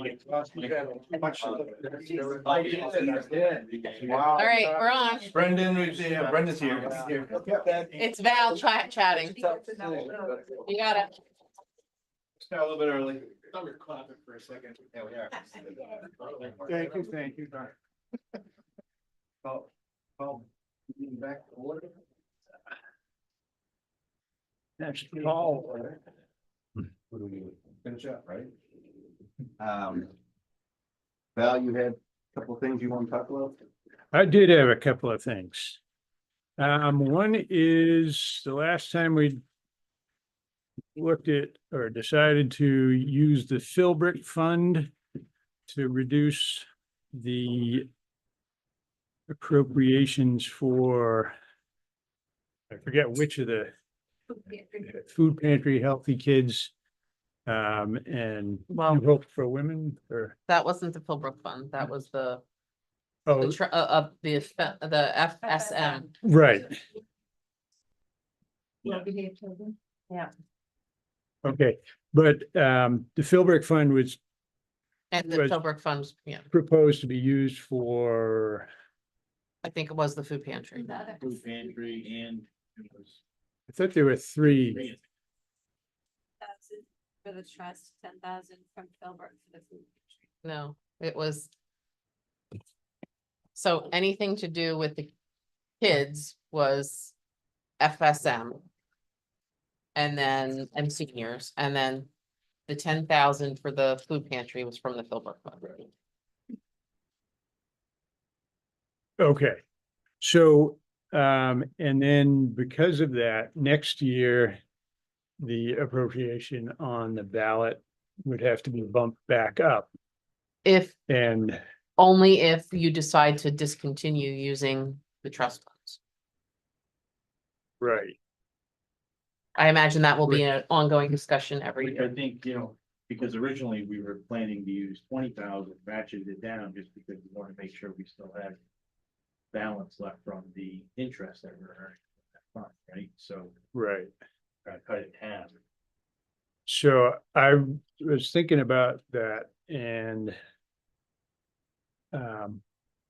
one of the comments was that the organizations would need to repetition to get back on the ballot if we zeroed them out, and so we didn't do that, correct? Or for some of them. But if we left the figures as they were and instead reduced our, or increased our use of the undesignated fund balance by that amount. And then the select board, when it came time to pay that, paid it out of the Philbrick Fund. No. So, It can't do that. no, we're not gonna do that. That's like an accounting nightmare. I think you either have to commit to using the trust funds or not. If the select board and the budget committee want to make people not have to come back and ask for more money, that's fine. Or they could say, since we moved you over here and you've been here for years, we're gonna let you come back in. But I think you either have to choose, we're gonna use the trust funds, or we're gonna use the general fund to support those organizations. Even if you do it on a year-to-year basis. Is that a But- policy? Would we have to just make a policy? We haven't had a policy about using trust funds I before. understand that. Is that a policy? Yeah, we're gonna come up with a policy for that. That's one of the agendas. Yeah, and as far as coming back. If you guys say, like, I mean, That's one of those things, the select board can easily waive that. If they put in a request this year, whatever reason didn't get anything. Doesn't necessarily mean next year they can't submit and have to do it. And they shouldn't have to do, my theory, they shouldn't have to do a petition because I agree, it wasn't their fault that. right, right. that we moved them, yeah. Yeah. I thought that's how we ended. Yeah, it. that's- I thought that's how we ended it too, Right. because it's not their We fault. did, we made it. Yeah, They didn't yeah, yeah. change. It wasn't on therefore the- They could come back. Right. Yeah, I thought that's how we ended it. Yeah. Yes, But I think we Yeah. should I have a agree. policy for that, so And then you- future. Haven't had a chance to work on it. We No, just no, had the no, meeting no, last that's Thursday. Just ease Val concern. no, I'm not concerned that the mechanics won't work, but I am concerned that, like, the voters looking at the ballot will say, hey, not funding them. So there'll be a note, like we 10,000. said at the last meeting, there'll be a note, just like we leave other little Yeah. notes that Okay, half of the request is being funded through a trust fund and half is being funded through, They'll see that. yeah, they'll see it. okay. It was an idea. I thought it might be an easier mechanism, but No, I'll the drop the- accounting mechanism for that would be extremely complicated. I actually don't think so, I know you don't. but. But But you I'm don't have not to the do one Peg's- doing it. You don't have to do Peg's job and Yeah. then explain it to the taxpayers and the auditor. Okay, so the other thing I wanted to bring up was thoughts about zeroing out LCTV.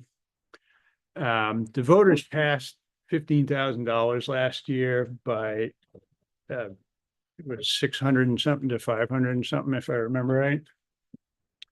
And if we zero it out, they have no say in the matter. The voters have no say anymore. It's the select board has arbitrarily decided that, The select board and the budget committee. Budget committee. well, the select board zeroed it out. So the budget committee voted on that. And And they passed it. some of the budget committee, the majority voted to follow that recommendation up. But 2 meetings before, we had all voted for $15,000, so it's depending on what night it is. So I feel uncomfortable about completely zeroing it out, and it will not appear on the ballot then. And so I just would like to put it out there again for people to reconsider, and I would propose funding them at $10,000 this year. And if anyone is interested in revisiting that, that would be, I would be pleased to hear that, but there it is. I'm gonna stick with my Google to my right. Okay.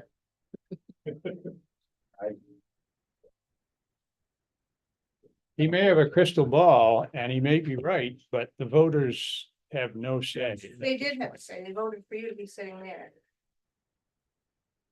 They voted for this group to look at these things. And to make the decisions, so that was their say. Would can we still be able to put it on the ballot that they came to us and requested this No. amount?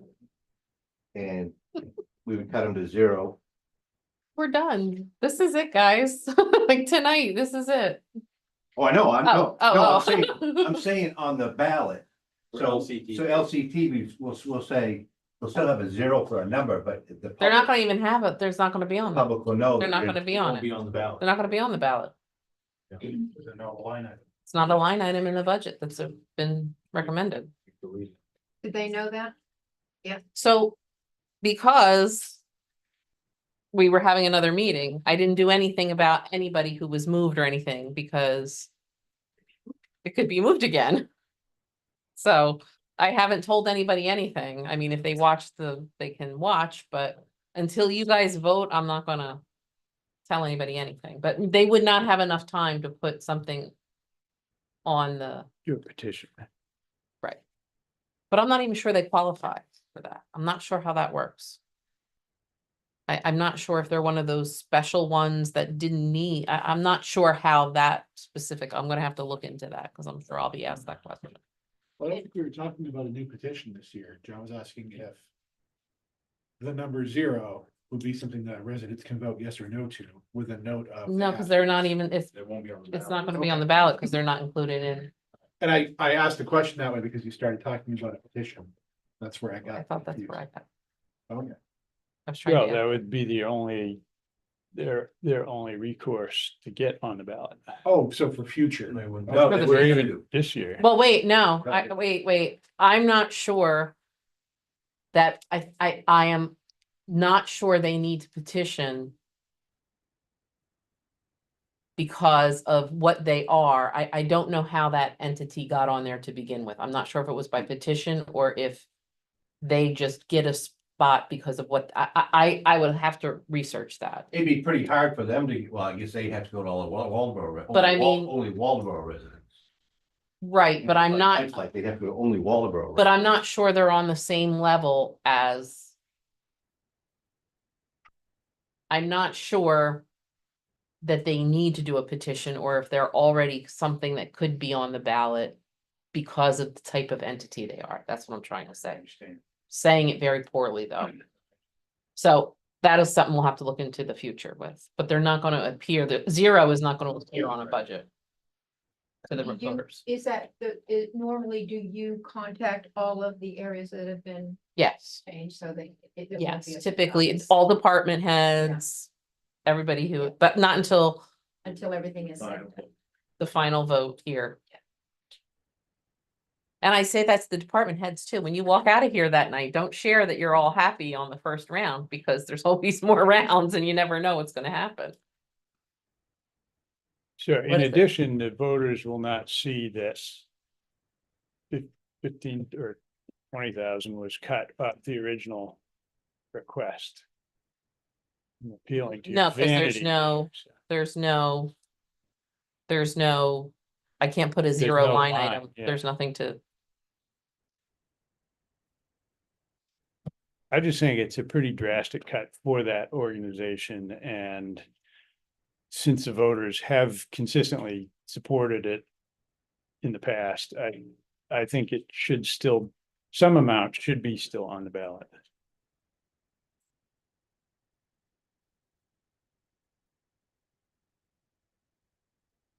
I think you're gonna get enough support to do that this evening. Well, there's four of you that would have to, Very close Read. last year, there, it was a very small margin of them passing. Voters. It was 656, yes, 548. You can see the least amount of yes votes out of all of the agencies. Hmm. Not competitive. that's true, they won by almost 100 votes though.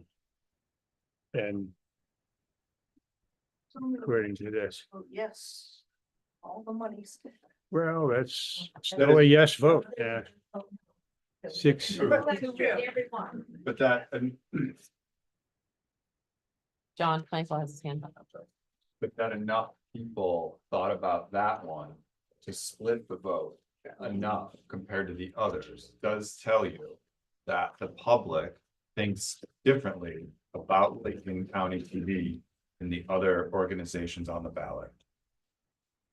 I find it. One, and two, that they lean into a question of what is the value of this for me? That's how I would interpret it. So in some ways, Still passed. the vote here, which I did watch, after the fact, is actually representative. It kind of maybe went the other way, but it was close, right, to the public. So you could argue that people voted in us and that we had actually a representative vote about that organization. Well, but I understood what he was saying, and he's a professor. Yes, Pam. Interestingly, the one we support the least won by the most. It's Life Play, 1,077 yeses to 142 no's.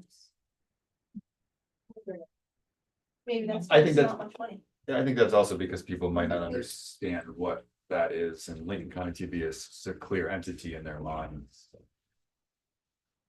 Maybe.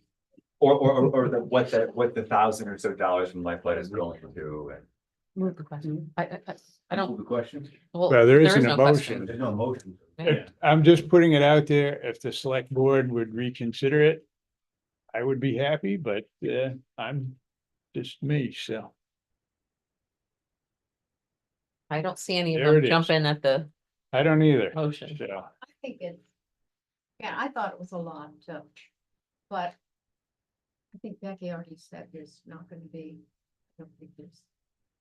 Support in the room to make that change.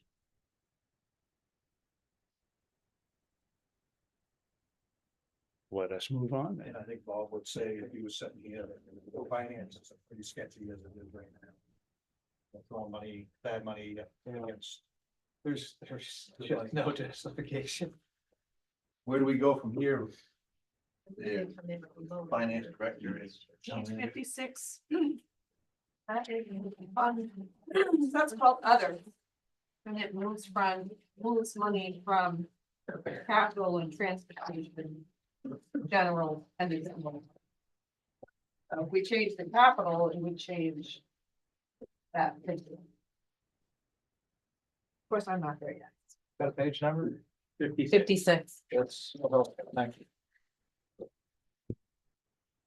Your boy, your stickies. Love it. You like that? Yeah, I got notes. it's good. I love notes.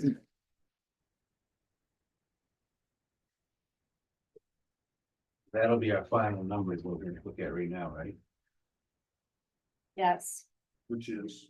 And so we didn't change the transfer station amount. That's the same, we didn't change the transfer station budget, but the capital budget, the town's responsibility is $1,262,082.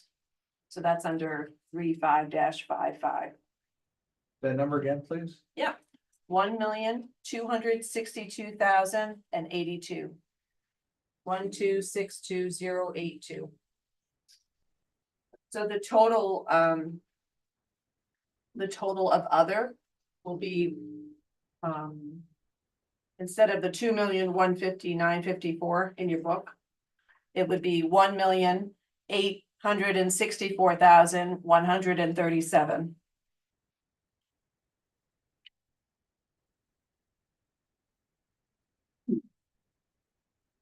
That would be the number you would vote on.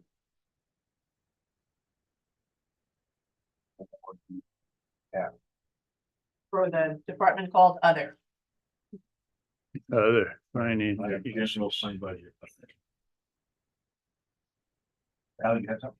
Yeah, Peg, that, the number you gave us for transfers out, capital request is different from the grand total we had on our capital budget.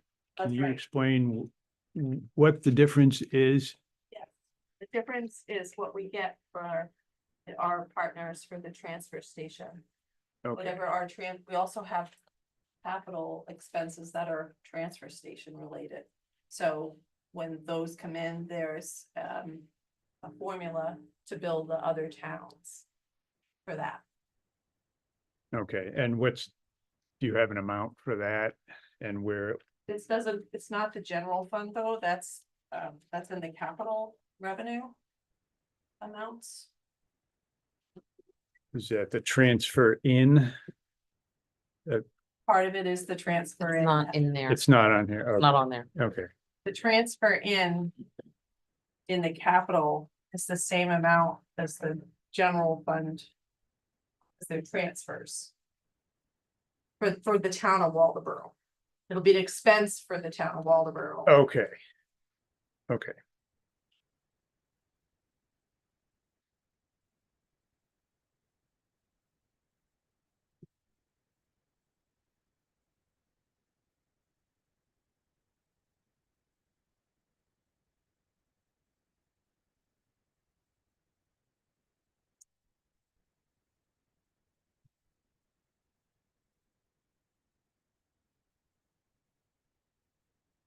So I'll move it, I guess, but transfer the other financing.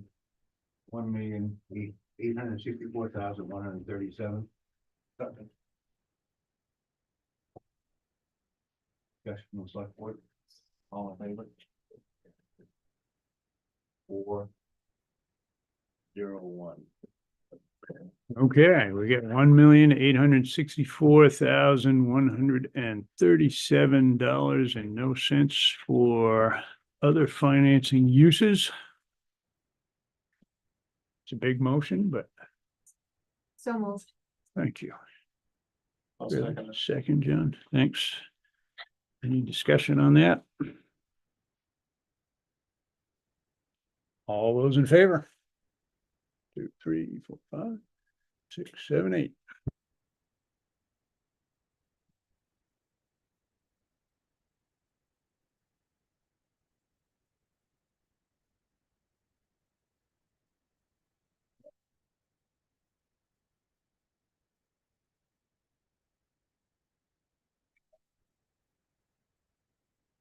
Which big number? Where are you at? We've already done revenue. I got a question on revenue though. Okay. Where do we show what our partners are paying us for their EMS service and transfer station? I see that. Yeah, we haven't broken it down yet. So we don't, like, we think we talked about doing that. Okay, hold on, let me get there. The rest is under. Revenue. Yeah, if you look on page 62. 2, Yeah, EMS. it all goes under the EMS revenue, Right. 3421. Right. Yeah, we got a number in there for. Let's say I'll use 25 for example. Friendship is 43,097. Right. In 24, there was no budget for it. Right, because we It's broke it all- out. Right. It's all EMS revenue. It was my idea that it would be nice to use this eventually so that you could actually see what we billed and budgeted and what we received, but we just haven't gotten there yet. It's not a fixed price that we're charging them No, It's a formula. it's a formula. based on Would you like to know? I can tell you all of it. without a 3-hour presentation. Oh, it's gonna be a dissertation. But it's a good one. But- Having lived through it, you weren't here for that. We have increases, I know you guys went through the context of, we have increases in wages and benefits and everything for our EMS crew. So that increase should be shown on It is. from our partners. It is. So we'll get to that. So this schedule is based on a whole bunch of fun things. When we decided to do this, every year we do a Schedule A, and it's based on population of the town and their call volume for the 3 years prior. So then we come up, and the current spread is 68.23% for Waldoboro, 13.10% for Friendship, and 18.67 for Jefferson. So we take all of payroll, employee benefits, operating expenses, professional services, utilities, equipment, maintenance, other expenditures, a portion of the insurance costs from the property and liability, any debt service, what we expend for capital reserves. So that would be the capital portion of our budget. If there is a credit from the prior year, so like if we don't expend the full budget and there's a credit, we apply that. And then the part that nobody likes, that everybody fought us on, but we got, was the outstanding billables. So they have to share in our outstanding billables and our not collected, our basically our write-offs.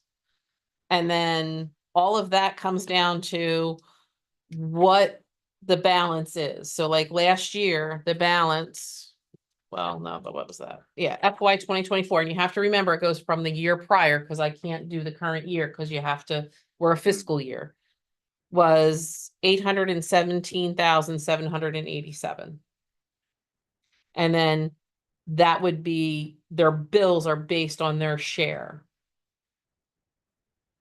I don't want to put a can of worms up, but you mentioned a credit, they get a credit for what they don't use. No. It's a credit. So like say Derek doesn't spend all of his money.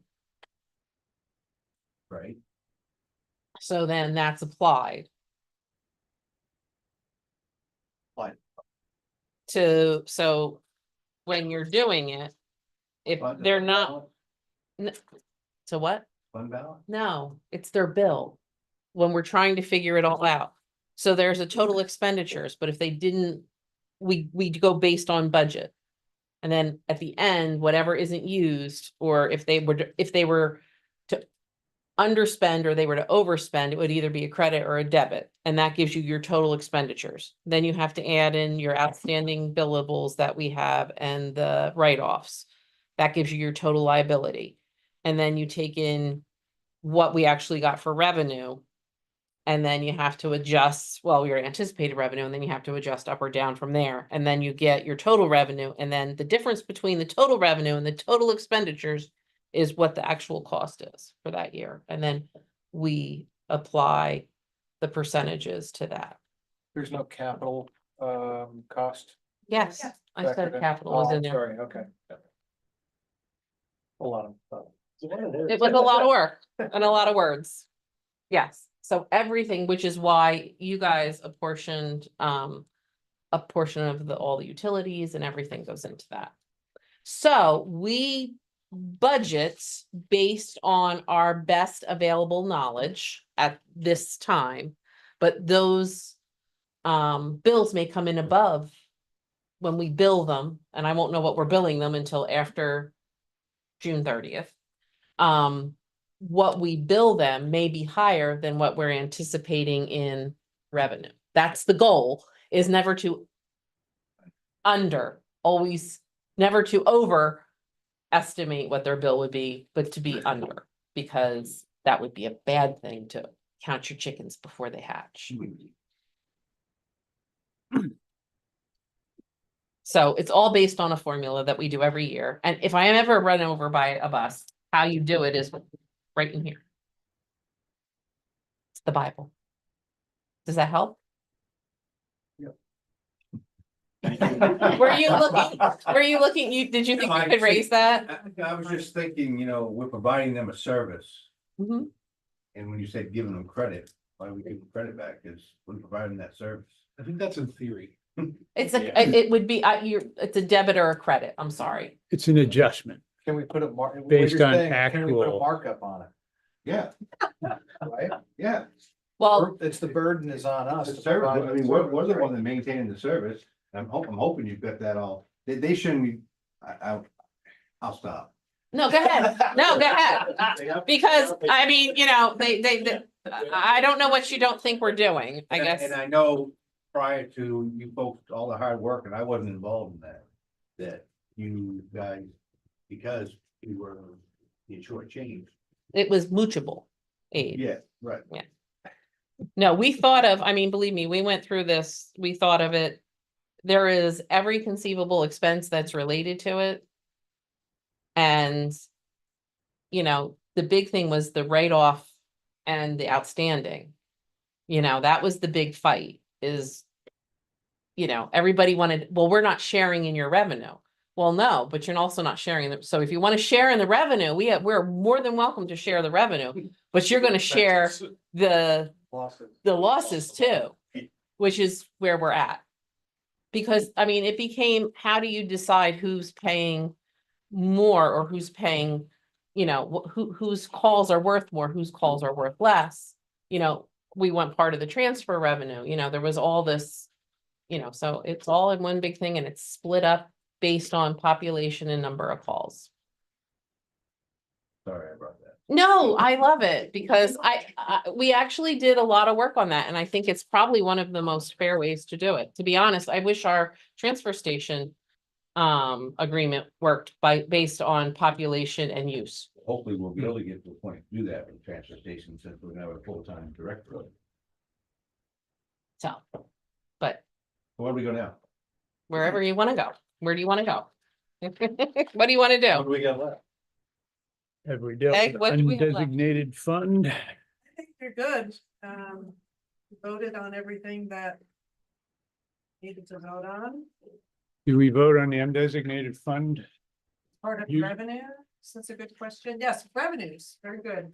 I don't see that we did. Do you have anything? No, we didn't vote on revenue, we just discussed. Yes, I have that highlighted. What percentage are they at now? Based on all the changes they made? That's my question. Where are we? 15.53. From 23, 22 point, from 22.99.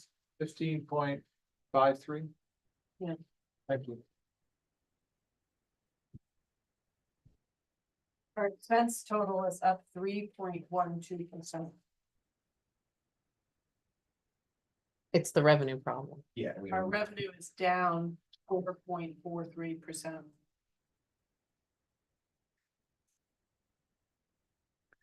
Which affected our budget by the overall budget, 15.53.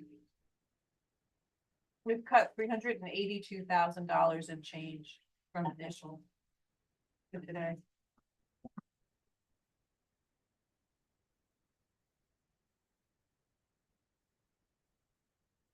I have to say it's great that the department heads come in prepared, knowing we're asking to come back and taking the time to go through. Go through their budget department and to try and base something on it. That goes a long way. It does. It also says a lot about our select board and our budget committee that you guys are so engaged and look at this and it's not just a rubber stamp. So Stamp everything that we're mistaken. and it says a lot that we have Close. public for the first time. Yeah. They're rocking it over there. Yeah. Shout out to that. We voted on our revenue, Yeah, totally. which is.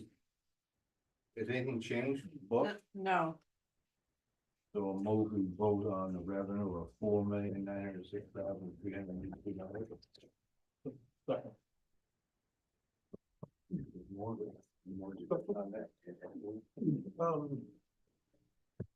Where does our fund balance stand? And are we going to dip into that this year? It's already in the Line 3999.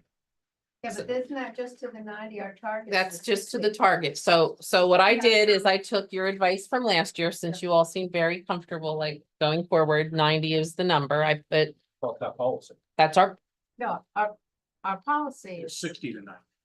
60 is the target. right. So what I did was I went with some of what I felt was your guidance last year, and I used 90 days, which would be the number represented in the budget document on page 71 of 583,616. And I'm trying to find there's the policy. Okay, how much money would we have to use to bring us to a 0% as we did last year? From 15.5, just a hypothetically. Everybody's shrugging, but I'd like to know that number. 485,150. How many days is that?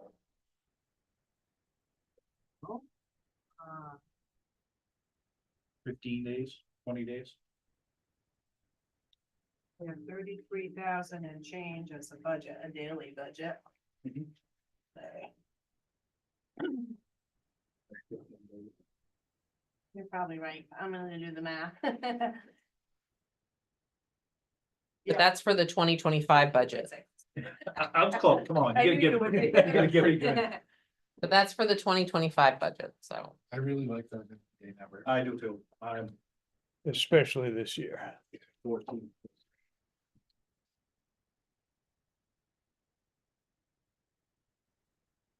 We worked so hard, like I said, I've been on here 10 years. When I first got on here, we were 42 to 45 days. That was one of my goals, is to make sure we had plenty of money to operate on. So at the 90 days, you are 30 days over the target policy. But I believe our, doesn't say in our, You know, 90 was the max. No more, no more, right. no more than 90. No more than 90. Right, but it's between Right, 60 and 90. The target is 60. And we go through the minimum, the target and the maximum, and then there are other considerations on the back. I just wanted to say that I liked how Peg did the history. That used to be one of the first questions. I can see Ted Moley sitting in the audience there in the budget committees, wanting to know how much do we have? And how much more is it than last year? looking to see the growth in, Oh, I got you. looking How for the much got growth turned in back in in? the fund. How much to turn back in or? Well, the Extra- fund extra revenue. grows, well, or shrinks, depending on how it's used. And the goal is, so that, the goal is not for it to shrink, but for, it is supposed to be used. To So- stabilize the taxes. And it is supposed to be used, you're not supposed to, it's not supposed to be necessarily a savings account. But it's there for a purpose. And so there were times when nobody wanted to spend it, but I remember some of those discussions where that's not its purpose, the purpose is to spend it appropriately, and that's what the target's all about. So 14.6 days, we'd still be at 75.4 days over the target of 60 days, right? Yeah. Because we're at 90 right now. But bear in mind that 33,000 number is based on 2025's budget, not this budget. That's how it all What would that bring the fund balance down has to to be. when you yeah. take that 485, 150 off? Yeah, that's all. That's on that. That would bring us down to 75.4 days. I just like to know the number. Talk about your road paving. All right, so say that again. You want me to take where we're over and add that and see what it would do? You're already taking that out. Yeah, well, what would the balance of the fund balance be if you took out the 485, 150, taking the 14.6 days off? Just looking for what the new fund balance number would be. I see what you're saying.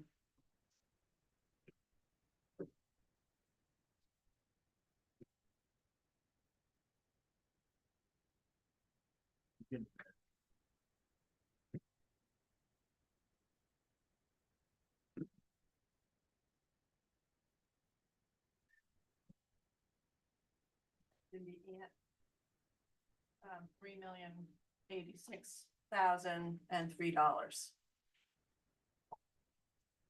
That's 75 days. And then let's see.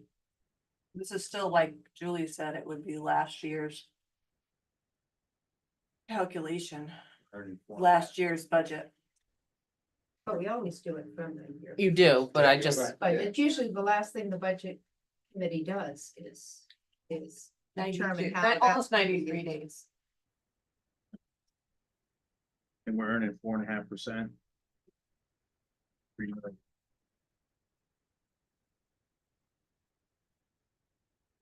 Thank you. That term earning at 4.5% based on what inflation's doing right now. I'd love to see that in a positive number, but I don't.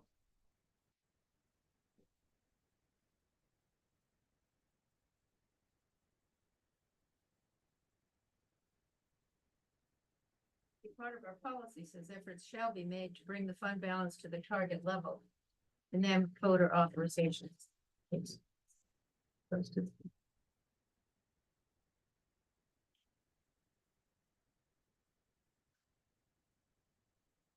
just so everybody's aware, it's really nice to have this discussion. Because we actually have it to have the discussion. Well, absolutely, we gotta have this discussion because if we can come in at 0% like we did last year. I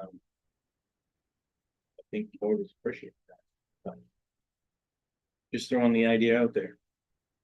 Well, we can get as low as we can go and still follow our policy.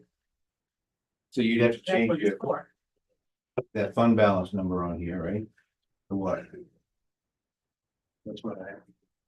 For that, you're happy. That's always the No, last you- thing no. that's done. She's already taken 298. everything past 90 days Yeah. and applied it, so. We're just at, That's the 90 over 90. Over 90, 580. So you wanna know what it would be if you got it down to 60?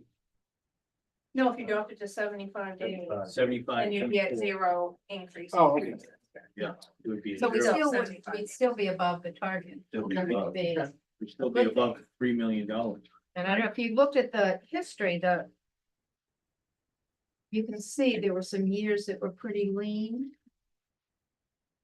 That was that $56,000 a year that Abden was talking about. Yeah, it was pretty lean because it got spent. Yeah.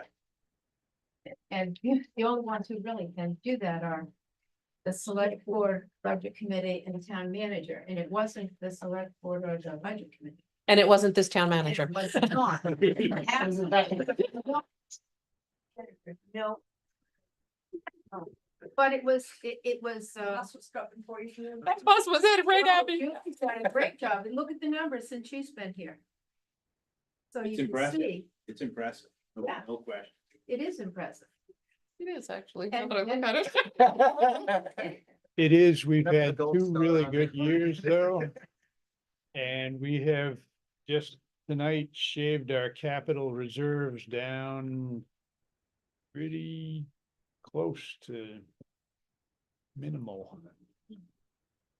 Not going backwards yet, but I would caution against taking much out of the. I just think the outlook going forward economically is not very good for what I see. And I would you know, we're gonna be here next year too. I would agree, but it's also economical issues for our taxpayers too. Well, And they're gonna be here next year too. right, Hopefully, they may be moving out of town. so Well, let's, I so, don't think we're the only towns have it. so not knowing, not knowing what the school board will come in at, but what is our increase, usually from the county? We already know that. So do you want me to give you guys, because I knew this was gonna come up. Well, so now we're looking at a 25% increase for our taxpayers, right? Then we don't even add the school in there. Now we're looking at what, a 35% increase for our taxpayers, possibly, potentially? I don't know the actual numbers. How many people? Those numbers are weighted averages, they're not How much added. money do we have? Correct, People are looking to correct. get help But out we're, there. we're sitting at a town budget of a 15% increase. Not knowing what these other ones are, let's just say it's gonna be 30% for our taxpayers. Yeah, the other two together, rough estimate. Okay, so we have 45 to Lincoln, and that adds up to approximately, That's steep. I don't know. I think our citizens are very happy that we did not go up Yep. last year. They And were there was very another happy. year that we went down, which sort of is. Actually, last year we were down just a smidge. Because Yeah, you make there- a there was lease, one I other almost year, thought I about remember, doing it, because oh. you're not charging us any Yeah, interest, so yeah. it's like, kind of like, well, I can do it, the only reason I did it is I. Yeah. Taxpayers see that. Pam and. Are we safe at 75 days? Peg?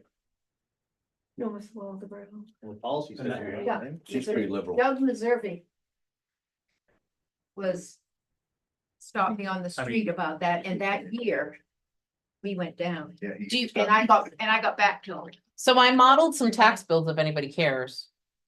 Anybody care? Absolutely. Yes. I saw my model. Yeah, I mean, 15. So I modeled, so this is someone who is not on the water, North Waldoboro, with 3.52 acres and a house, and their assessment is at 205,000. And their taxes are going up $213. Before the changes? That's before the change. That's, well, no, that's right around 15%. Oh. That's like right where we're at, because That's- Peg and I do our own cuts too. We just wait for you guys to catch up. Now, Julie, that's just that 15% of the town's portion. Not to include. No, that's it, that's No, everybody, with a 5% That- school. Five- Yes, And we- 5% school. Okay, Now, somebody who has a bigger lot, who's at 15 acres, it's $677.70. Now, here's somebody with 6.2 acres on the water, and their increase is $1,724.10. There's- That $1,700 of what they're paying now. I didn't do that. I'm just telling you what those numbers are. I didn't do. It'll be a percentage. 15% increase. Right, yeah, it's, More or less. yeah. Yeah, but the valuation is. The valuation is also changing, so Right, that's the that's- other thing you have to consider too. Right. And so here's another person on the water with 8 acres and they went up $1,630.30. So, you know, there's a lot, I'm just throwing that out there. And then here's another one on the water, but not nice, as nice a water as the other two houses were on. And they only have 4.3 acres and they are on what you would consider backwater. And that would be $619. No, not gray water, but people who have less land, so like here's somebody that has only half an acre off the water. Their taxes went down $152.40. How much land do they have? Half an acre. Yes. That's To me, why. the key, the more Yeah. land you have. But What's gonna affect. Well, Right. this year, Julie, not to interrupt, John's got a question, because we just did the revals of land only, right, and like talking with Daryl, that's gonna help some of us that don't have a lot of land. And there's a lot of properties out there in Waldoboro that don't have buildings on. right. And I'm not counting Midcoast Conservancy land. I'm talking a lot of land out there that's taxable land. And we should see some balance there. Well, like Mike, you said you have 100 acres, right? So You had some. I didn't do yours, Mike. I know you're a comedian. Look, I'm not trying to put salt in the wound, right? But, I mean, if we can come in at 0%. And we're still healthy at 75 days. What was the dollar amount between 90 and 75 days again? Please. 486,000 even is what I just did. I just did the workup just to see what Gotcha. that would look like. And that would mean we would take, And what does that do to the 15.53%? Zero. that would increase the fund balance to 1,069,616. And it'll take our increase to zero. And we still have over 3 million in our fund balance. At 75. Plus whatever we days. make up at the end of the year. Right. 75 days. But bear in mind, because we cut, you're not gonna have as much going into fund balance. You're not gonna have as much left over at the end of the year. I'm just saying, these were not real heavy budgets. We might want Derek to come back and give us back his phone. I'd rather. Yeah, that's 600. How about isn't one it? of those ambulances? Could have one of them. So. At the interest, we'd be back at the 90 days. This time again next year from interest back to our 90 days. If we still have that decent interest rate. Yeah. That's the unknown. Even if it's 4%. Right? I'm afraid I'm hoping for 4%. Yeah. I don't know what's. Well, you're a It good, will you're a be. good deal maker.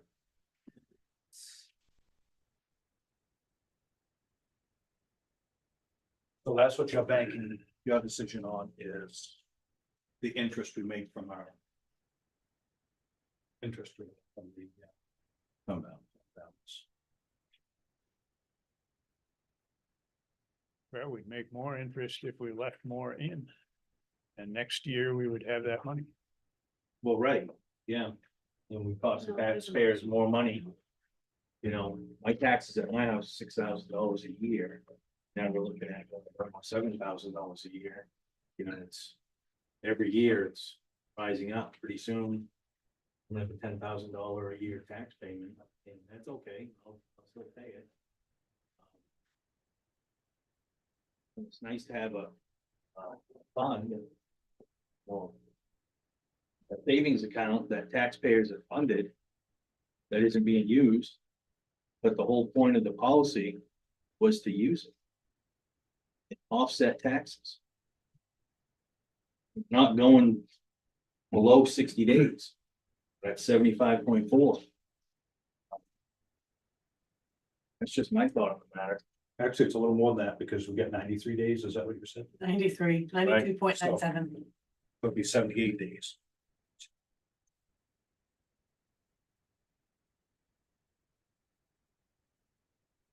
Well, we took quite a few years to dig out of the hole because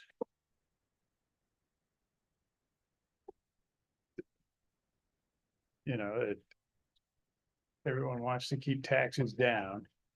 And I think we've done a great job going through this budget. I think we have for the past quite a few years now. But there's not a lot of extra in there, and I just see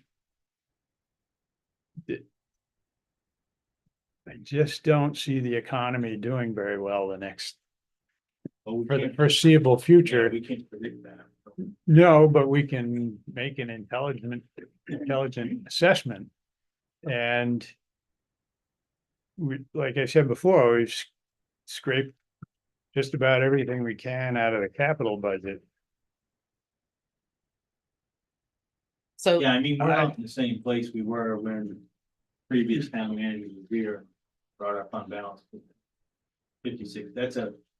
No, that was bad, and our roads weren't getting paved and, Right. and a lot of It things was a weren't mess. working well. So the only way to really reduce taxes, I'm convinced we have very good management in this town. All the department heads seem to really have a good handle on where we're at.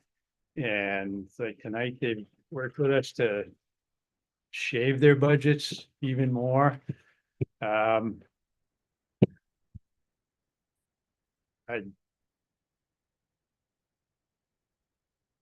I mean, I'm filling out papers to run for the budget committee next year, but may have. At some point, we're gonna have to pay for our services, and the only way to really reduce taxes is to reduce our services. And that means, More revenue. Yeah. More revenue. well, that's taxes, basically. I mean, we've looked at all the revenue we've got. The pay per throw at the transfer station is something that we could do. But other than that, I don't see any big revenue sources coming to the town other than taxes. That's where it is. And so if we want a very good EMS department that's there in minutes to answer calls, if we want our highways plowed in the wintertime and fixed in the summertime,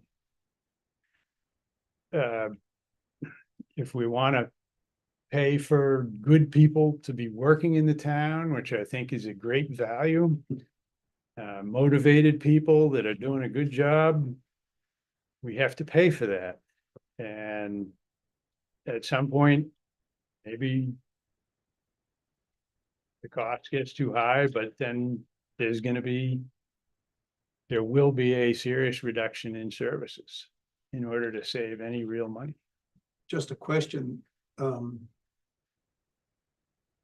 lot of the costs are in personnel. We just had 3 agencies, fire, police and EMS, they all renegotiated their contracts this year. That's for 3 years.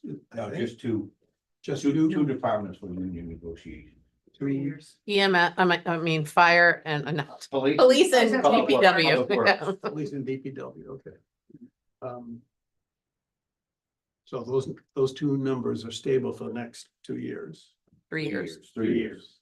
Well, they're not stable, But because there are increases in the contract, Right. so the numbers will go up annually. I think the argument you make that where it's an uncertain time is a great one. I just view it from the I taxpayer don't think side. it's great. No, I think it makes sense. Reality. It's uncertain times, but I view that from the taxpayer side, and I think we have personnel that we're given $11,000 a year in a raise, but we're asking people to pay $1,600 more in their tax bill, and that's just a few that were pulled. I'm sure there are some folks that are gonna have a much greater increase than that. I think that's a lot to expect from taxpayers, when if we follow the intent of our policy, which says we need to stay between 60 and 90, and we're only bringing it down to 75, I think that makes great sense to hold the line for the town, because we do have the unknown of the school budget, which is still in process. And we know we have a fairly significant increase from the county. So that's my 2 cents. I would vote to support shifting those funds. It isn't between 60 and 90, it's 30 and 90. We have three Okay, different tiers. 60 is the target. Right, and that's why there are three tiers, Correct. and this was written because of the issue. That you'll see on the history where the numbers are. And I think you were here when that was written. That, and this policy was written just because of that, and it was done so that we can use the fund balance for the intent that it was created.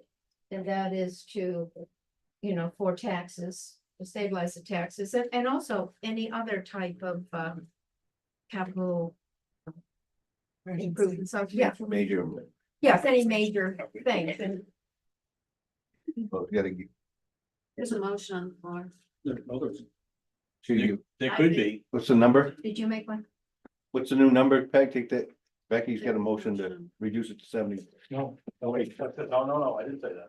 I said, he asked me about somebody making a motion, I said, Becky can do that. I need a number. Because I don't have it. I didn't write it down. Motion on the floor, you The original revenue. Motion, the original revenue, then there was Oh, discussion. that's right, I thought we were doing two. Acton second. Sorry to disagree. She's got you there.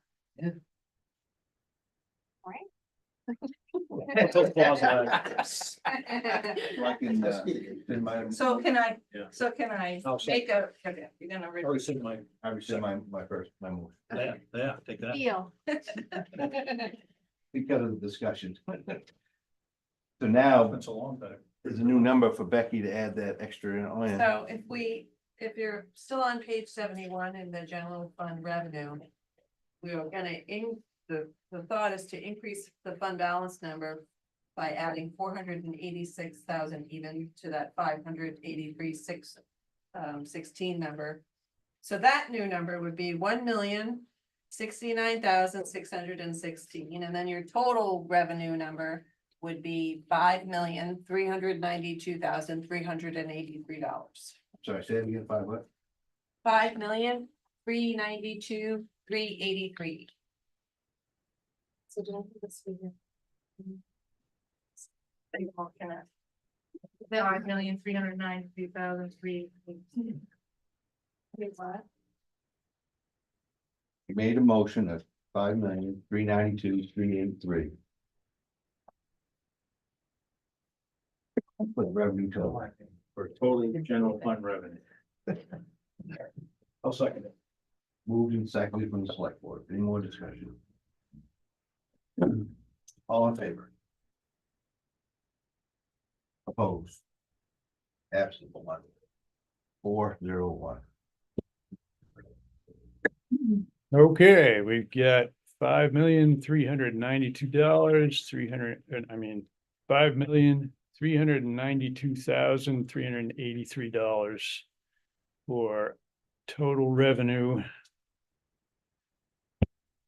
Do you have any more discussion from the budget committee? Did we have a motion? Oh, So move. thank you, Now. Brendan. Now we can Second. talk. Okay, thanks. Brendan.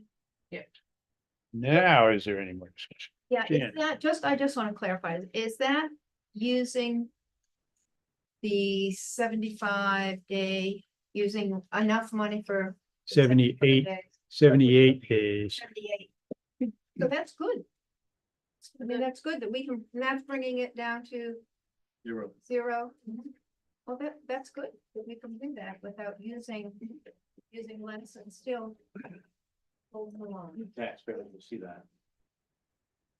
That is good this year. Next year, we have a projected capital need of $250,000 more than this year. That's why I like these numbers here, is we can see what's coming. Yeah. And we won't have this money in the undesignated fund to use next year. We'll have Well, some, we don't know how much. Well, some, Well, with the interest, we'll be back in 90 days. No, it's not that much. It's not that much at 4%, 3 million. What's that? It's hard to know what will go in. Just using a rough estimate. And we pared down the operating budget so much that not much, 32,000. or not as much is likely to go back into. That may, but we're following our own policy. I Yeah. think it's a good thing, but following it quite conservatively. Yesterday was Right. history, tomorrow was a mystery, what will we live for today? We can't do it more than 90 days, that. So that, I think that's good. Is there any interest on the budget committee for changing this figure to a little more in, leaving more in undesignated fund balance? With discussion. We got a motion. Okay, point of order, motions can be amended. I looked this up after the last meeting. So you can have a motion on the table. And then someone can make a motion to amend the figure in the motion. And then if it's seconded, then you'd vote on amending the figure. And then the discussion would continue, and then you would vote on the amended figure. That's Robert's Rules of Order. We've done that in the past too. May I just make? Yes, John. We're still in the discussion phase. I know Yeah. you want to Yeah. get to a motion, but I agree with you on being cautious in that the capital projections are going anywhere, are not going to decrease. On the other hand, this is a huge increase when you have the reassessment and the tax increase, and we don't know what the school budget's coming for. And we already know we have how many, 40, what? Well, delinquencies? 45 are on the list to go to tax sale. And then you've got people who struggle to pay their taxes. I don't have a good number on that. Right, But I'd say so- more than we have in the past. We have I'm sorry, I'm verbal processing here, but we've got, we have a very uncertain, and that's putting it kindly, economic outlook. I mean, given the amount of chaos in the markets, it's historically dramatic. So that points again to, do you want to keep your powder dry. But you don't, you gotta, so it's, going to Becky's point, I mean, the taxpayers, what that means for the taxpayers is they're gonna have a double whammy. Their taxes are gonna go up, and they're gonna have uncertain times as far as possible employment and other costs. So I'm torn. I don't know if there's a compromise here somewhere. I mean, the fact that we're keeping a 78-day balance to the policy is excellent. I don't know how that, so historically, that's pretty good. We were 90 days last year, right? Oh, we were Yeah. like over 100 to start. But we went to 90 days. Well, we went Dropped to down. 90 Yeah. days, so, the trend, we have to be careful of that trend to Val's point. So I know I'm not, I'm just putting this out there to say, don't jump at this too quickly. So. What it is, oh.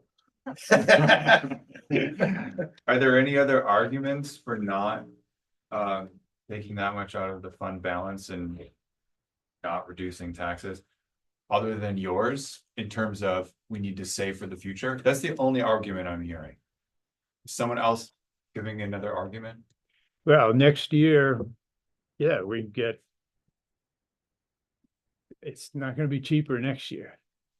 And if we put this money in now, we won't have it next year. And I will say that with the revaluation, that's gonna be a major hoorah, technical term. And so I can see that having a 0% tax increase for the town's portion is that would look good and generate some goodwill. I'm just concerned that we're not gonna have goodwill next year. So just time out on this goodwill stuff, because That's Well, just the facade. Yeah. There is no goodwill. When people come in here, they're mad, and they take it out on the counter. So there's no goodwill. We put up a sign this year that explained where everybody's taxes went, and it's still, we're not buying goodwill with it. So don't, Okay. that shouldn't be part of the argument because we still. This is where everybody comes to be unhappy.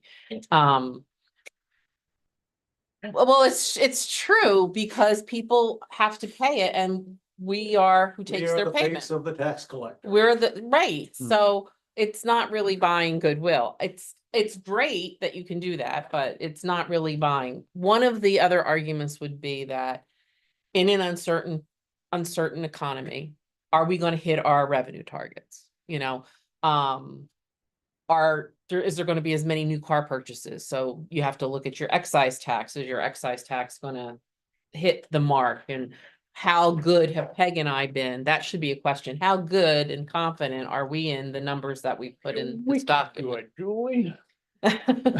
So, Peg and I tend to be conservative. So that should be, with our numbers. The only number I am even remotely concerned about is the excise tax number. Just because if we really do get a 25% tariff, and I know that's up in the air, how's that going to affect new car sales? Will it affect it to the tune of $225,000 that we anticipated it going up? I don't know. Where's interest rates going to go? So there is a little uncertainty in making up those numbers. So just bear that in mind. I'm not saying it's a lot. I'm not saying that it could never happen, and it's an unknown.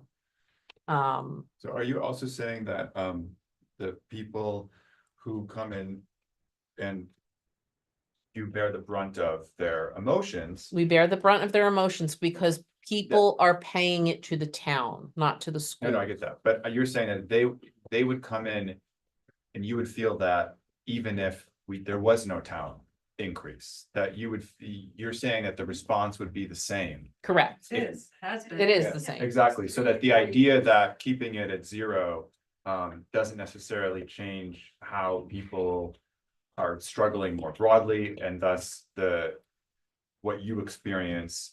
But then again, you're also saying that there are people who We're keeping, really do struggle, right. and it does matter, but so do 500 other factors. But our issue becomes we're keeping it at zero for us to compensate for what other entities are doing. And people don't discern. Yeah, right. They just Yeah. don't get, well, the town did their job, but the other entities didn't. So I just don't want anybody to think that by doing this, people are going to appreciate the budget committee and the select board. I mean, we can tell them that during the conversation, but I will be very honest with you. I was out there doing registration, and a woman and I got into it, and it's one of the few times I've ever gotten into it, but she was so nasty about it. And was like, you, and I actually went back and said, in this case, this is where the increase came from. And it didn't matter. There was just so much anger directed that I just don't want you thinking we're buying goodwill with it. You guys are doing what you think is best, but I just didn't want the goodwill to go too far. Like because the reality is when people come in and if they have a tax increase, people are struggling in town. I think that's obvious. We see it. We're seeing more requests for tax abatement. We're seeing more requests through many avenues, but part of the issue is, we're trying to compensate for the school and we're trying to compensate for the county increase. So we're not doing one. At some point, that ability to compensate for others is going to be more difficult. So just bear that in mind, that's all. I think to your point, what's in our control. You're is the controlling. Town budget. That's what we're trying to control. Mhm. We can't let those other factors play into it because we already know, we Mhm. don't know what those are gonna look like. You don't. And next year, and you're right, again, that's a plan. The big sheet, Val's big sheet that we have is a plan. You know, like, and I think what Will said tonight was valid, is that you try to do the best you can. And that's what everybody does try to do. And balancing that is a very difficult task, and you do have to weigh those things. And I think you're a really great representation for the most part of what's going on in town, and you're asking the right question. No, it's true. For the most- Well, If you look at me. well, what I'm saying is, you know, we have somebody in the audience, who's been here for every one of our budget committee meetings, who fits a different demographic. You know, somebody who's a new homeowner who's, you know, I could probably be his mom. You know, which is nice to see somebody of Yeah. that demographic here representing a, you know, a different perspective probably in the town. I'd love to hear what he has to say. So hopefully you'll want to run for budget committee. I was just gonna say that. You can get your paper filled out today. Yeah. But anyway, I'm done. Yeah, absolutely. So we're within the policy if we go based on what the motions that's been presented, we're within the policy. So I mean, we can, that's, if I'm understanding this correct, this is money that's set aside to help offset any increase. So within the policy, we don't know what's gonna happen next year. What I'm concerned about is not getting a pat on the head that we got 0% increase. I don't care about that.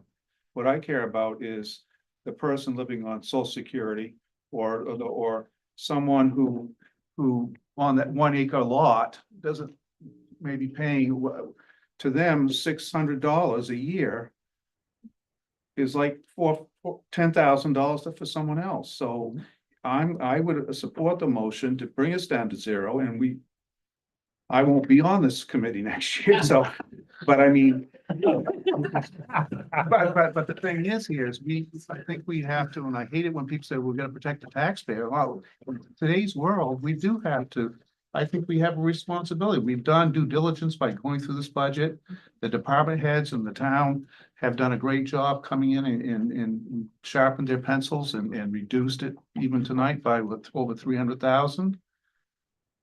So I think that I understand that it's nice to have money in savings, but that's not helping that person pay their taxes when it comes up in June or whenever the tax bill is due. And so I would support the motion to go to the the proposal that's on the table now. I understand what you're saying. I understand what everyone is saying, but we had a land evaluation, which you brought that up. On top of that, we go up 15% or 10% on top of we have no control what the county and the school is going to do. We only have, I think, as Scott had said, we only have control of what the town budget is. So that's my feeling. Probably spoken more tonight than I've spoken. But I think we have to think about the person who's living on Social Security and they may be taking a hit down the road. Who knows? It's a cascading effect. Yeah. I mean, we obviously want to bring more people into our town to the vacancies that we have. Would you say there were 41 properties in delinquent status, or are those in a possible takeover situation? Mhm. So if we keep taxing people out of this town, and what incentive is it for someone to bring a family in with taxes that have skyrocketed to raise their family here? And I know everything goes up every year. It's a balance. And part of it is, people are making choices to pay their taxes, or their banks are making it for them. So, I don't so much worry about the person who's coming in here and saying something. I'm worried about the people who don't come in and don't say anything, our older residents and some of our younger families that are 2 income earners that are struggling to make it. Just saying that's a reality of what we're dealing with. Like I said, I'm not so much worried about the people who know to come in and ask for help. I'm worried about the people who don't. And there's a lot of people who aren't going to come in and ask and say, hey, You know, we had the most we've had, I think, in our tax club, because we put that out there last year with the increase, like, hey, join the tax club, make monthly payments, it might be easier. You know, because some people truly thought they had to have half and half, you know, but you can spread that out over 12 months, so. You know. That's what I'm worried about, is just how do we keep our housed people housed? And it's just not the older people, it's, mentioned, it's the younger people coming to this town, they buy a piece of property and have a modest home.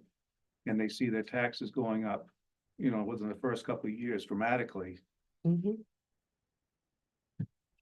Last thing I would say is just that it's unfortunate that, the questions we're asking about, you know, how to keep people in town and, employed and happy, are really big questions. And it's unfortunate that we have to approach those, or the only means we have to approach those or think about those publicly is through taxes. Yeah. And it's, people do struggle with taxes, but it is a small portion of what they struggle with overall. And at the last select board meeting, we heard Karen Ann and Mark talk about community navigation, and how when someone comes asking for help with one thing, such as taxes, they're really asking for help for so much more. And that help exists.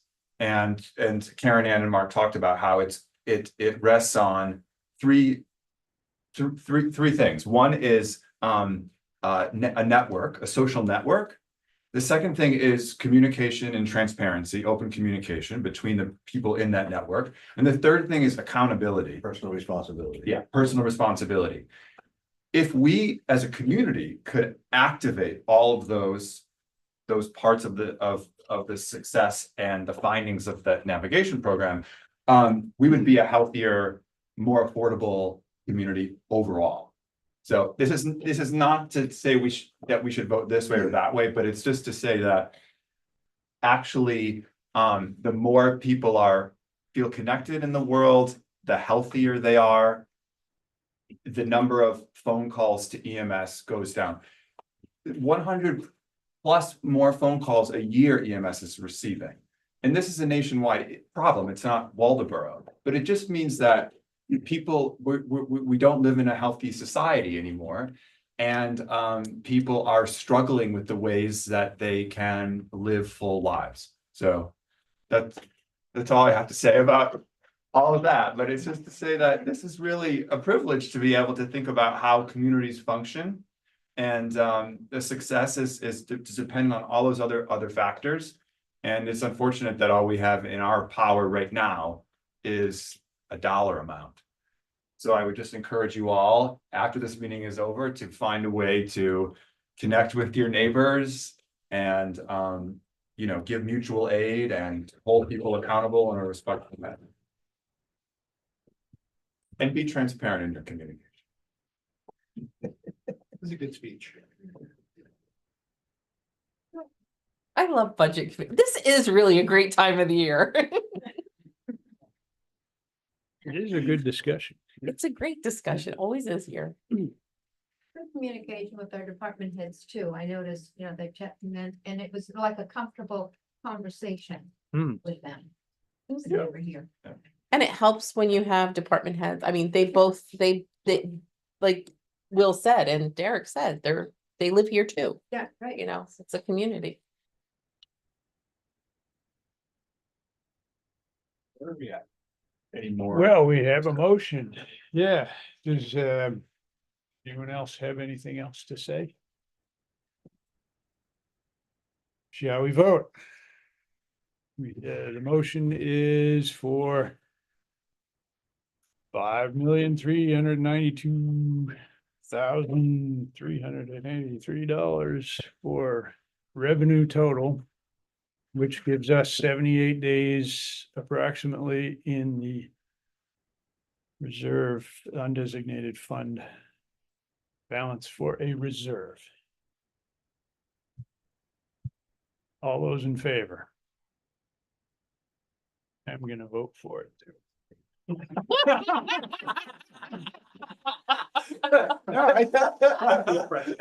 And My speech? We just keep. Michael, that was pretty inspirational. It really was. yeah, it was good. And Speaker. And also the fact that we have the revaluation this year, Yeah, that's. it's gonna hurt. That's. I mean, a lot of people will go down in value, but a lot of people go up. A And third, so- a third, and a third is the general rule of thumb. I haven't Yeah. seen it yet, but. So I don't think it's bad to come in flat. I would prefer a little more in savings, but I mean, a lot of good points were brought up. So So now, what I understand is Julie and Peg will do their Magic. magic, and then on the select board meeting on the eighth, Next Tuesday. we will present this, the select board, we voted on, it to go on the warrant. Yep. I have one item of business that's kind of important. I wanted to take a little bit of time and acknowledge Seth Blodgett's last meeting. And say thank you for your Thank you. service. It's been an education. Have you enjoyed it? No, I have. No, I have enjoyed it. Good. I think that, you know, it's been, I think, 4 years, 5 years. 6 years, and I've recruited someone to, that will do a good job, and his name will be on the ballot. So, thank you. I encourage everyone to get involved. I'm not sure what I contributed to it, but it's been an education. good thoughts. Well, thank you. Thanks, Sam.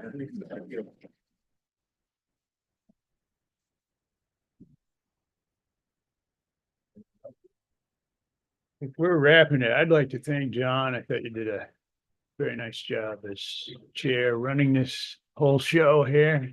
Yeah. And Abden, I didn't say it when you were chair too, but I think it.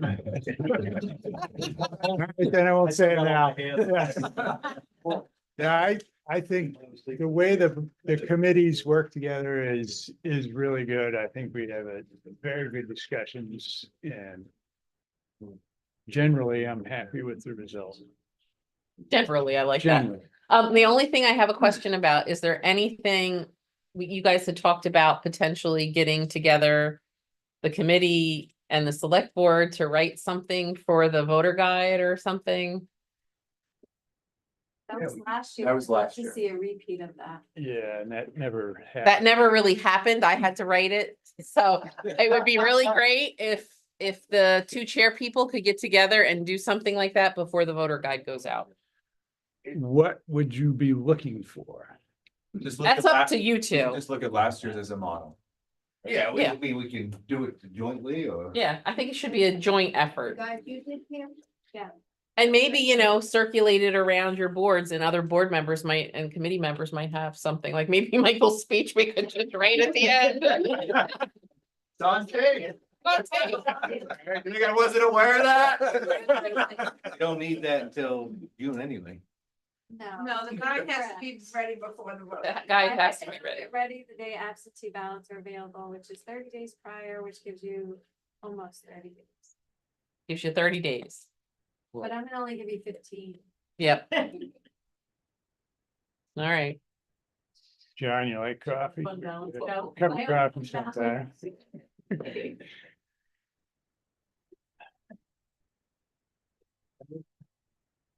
No, they haven't done a motion I yet. think the budget committee needs to motion. Budget committee finished. You guys motion. What kind of a motion should we have? To adjourn. I make a Second. motion to adjourn. That sounds good. Second, all those in favor? Uh, 1, 2, 3, 4, 5, 6, 7, 8. Whoa. Select board.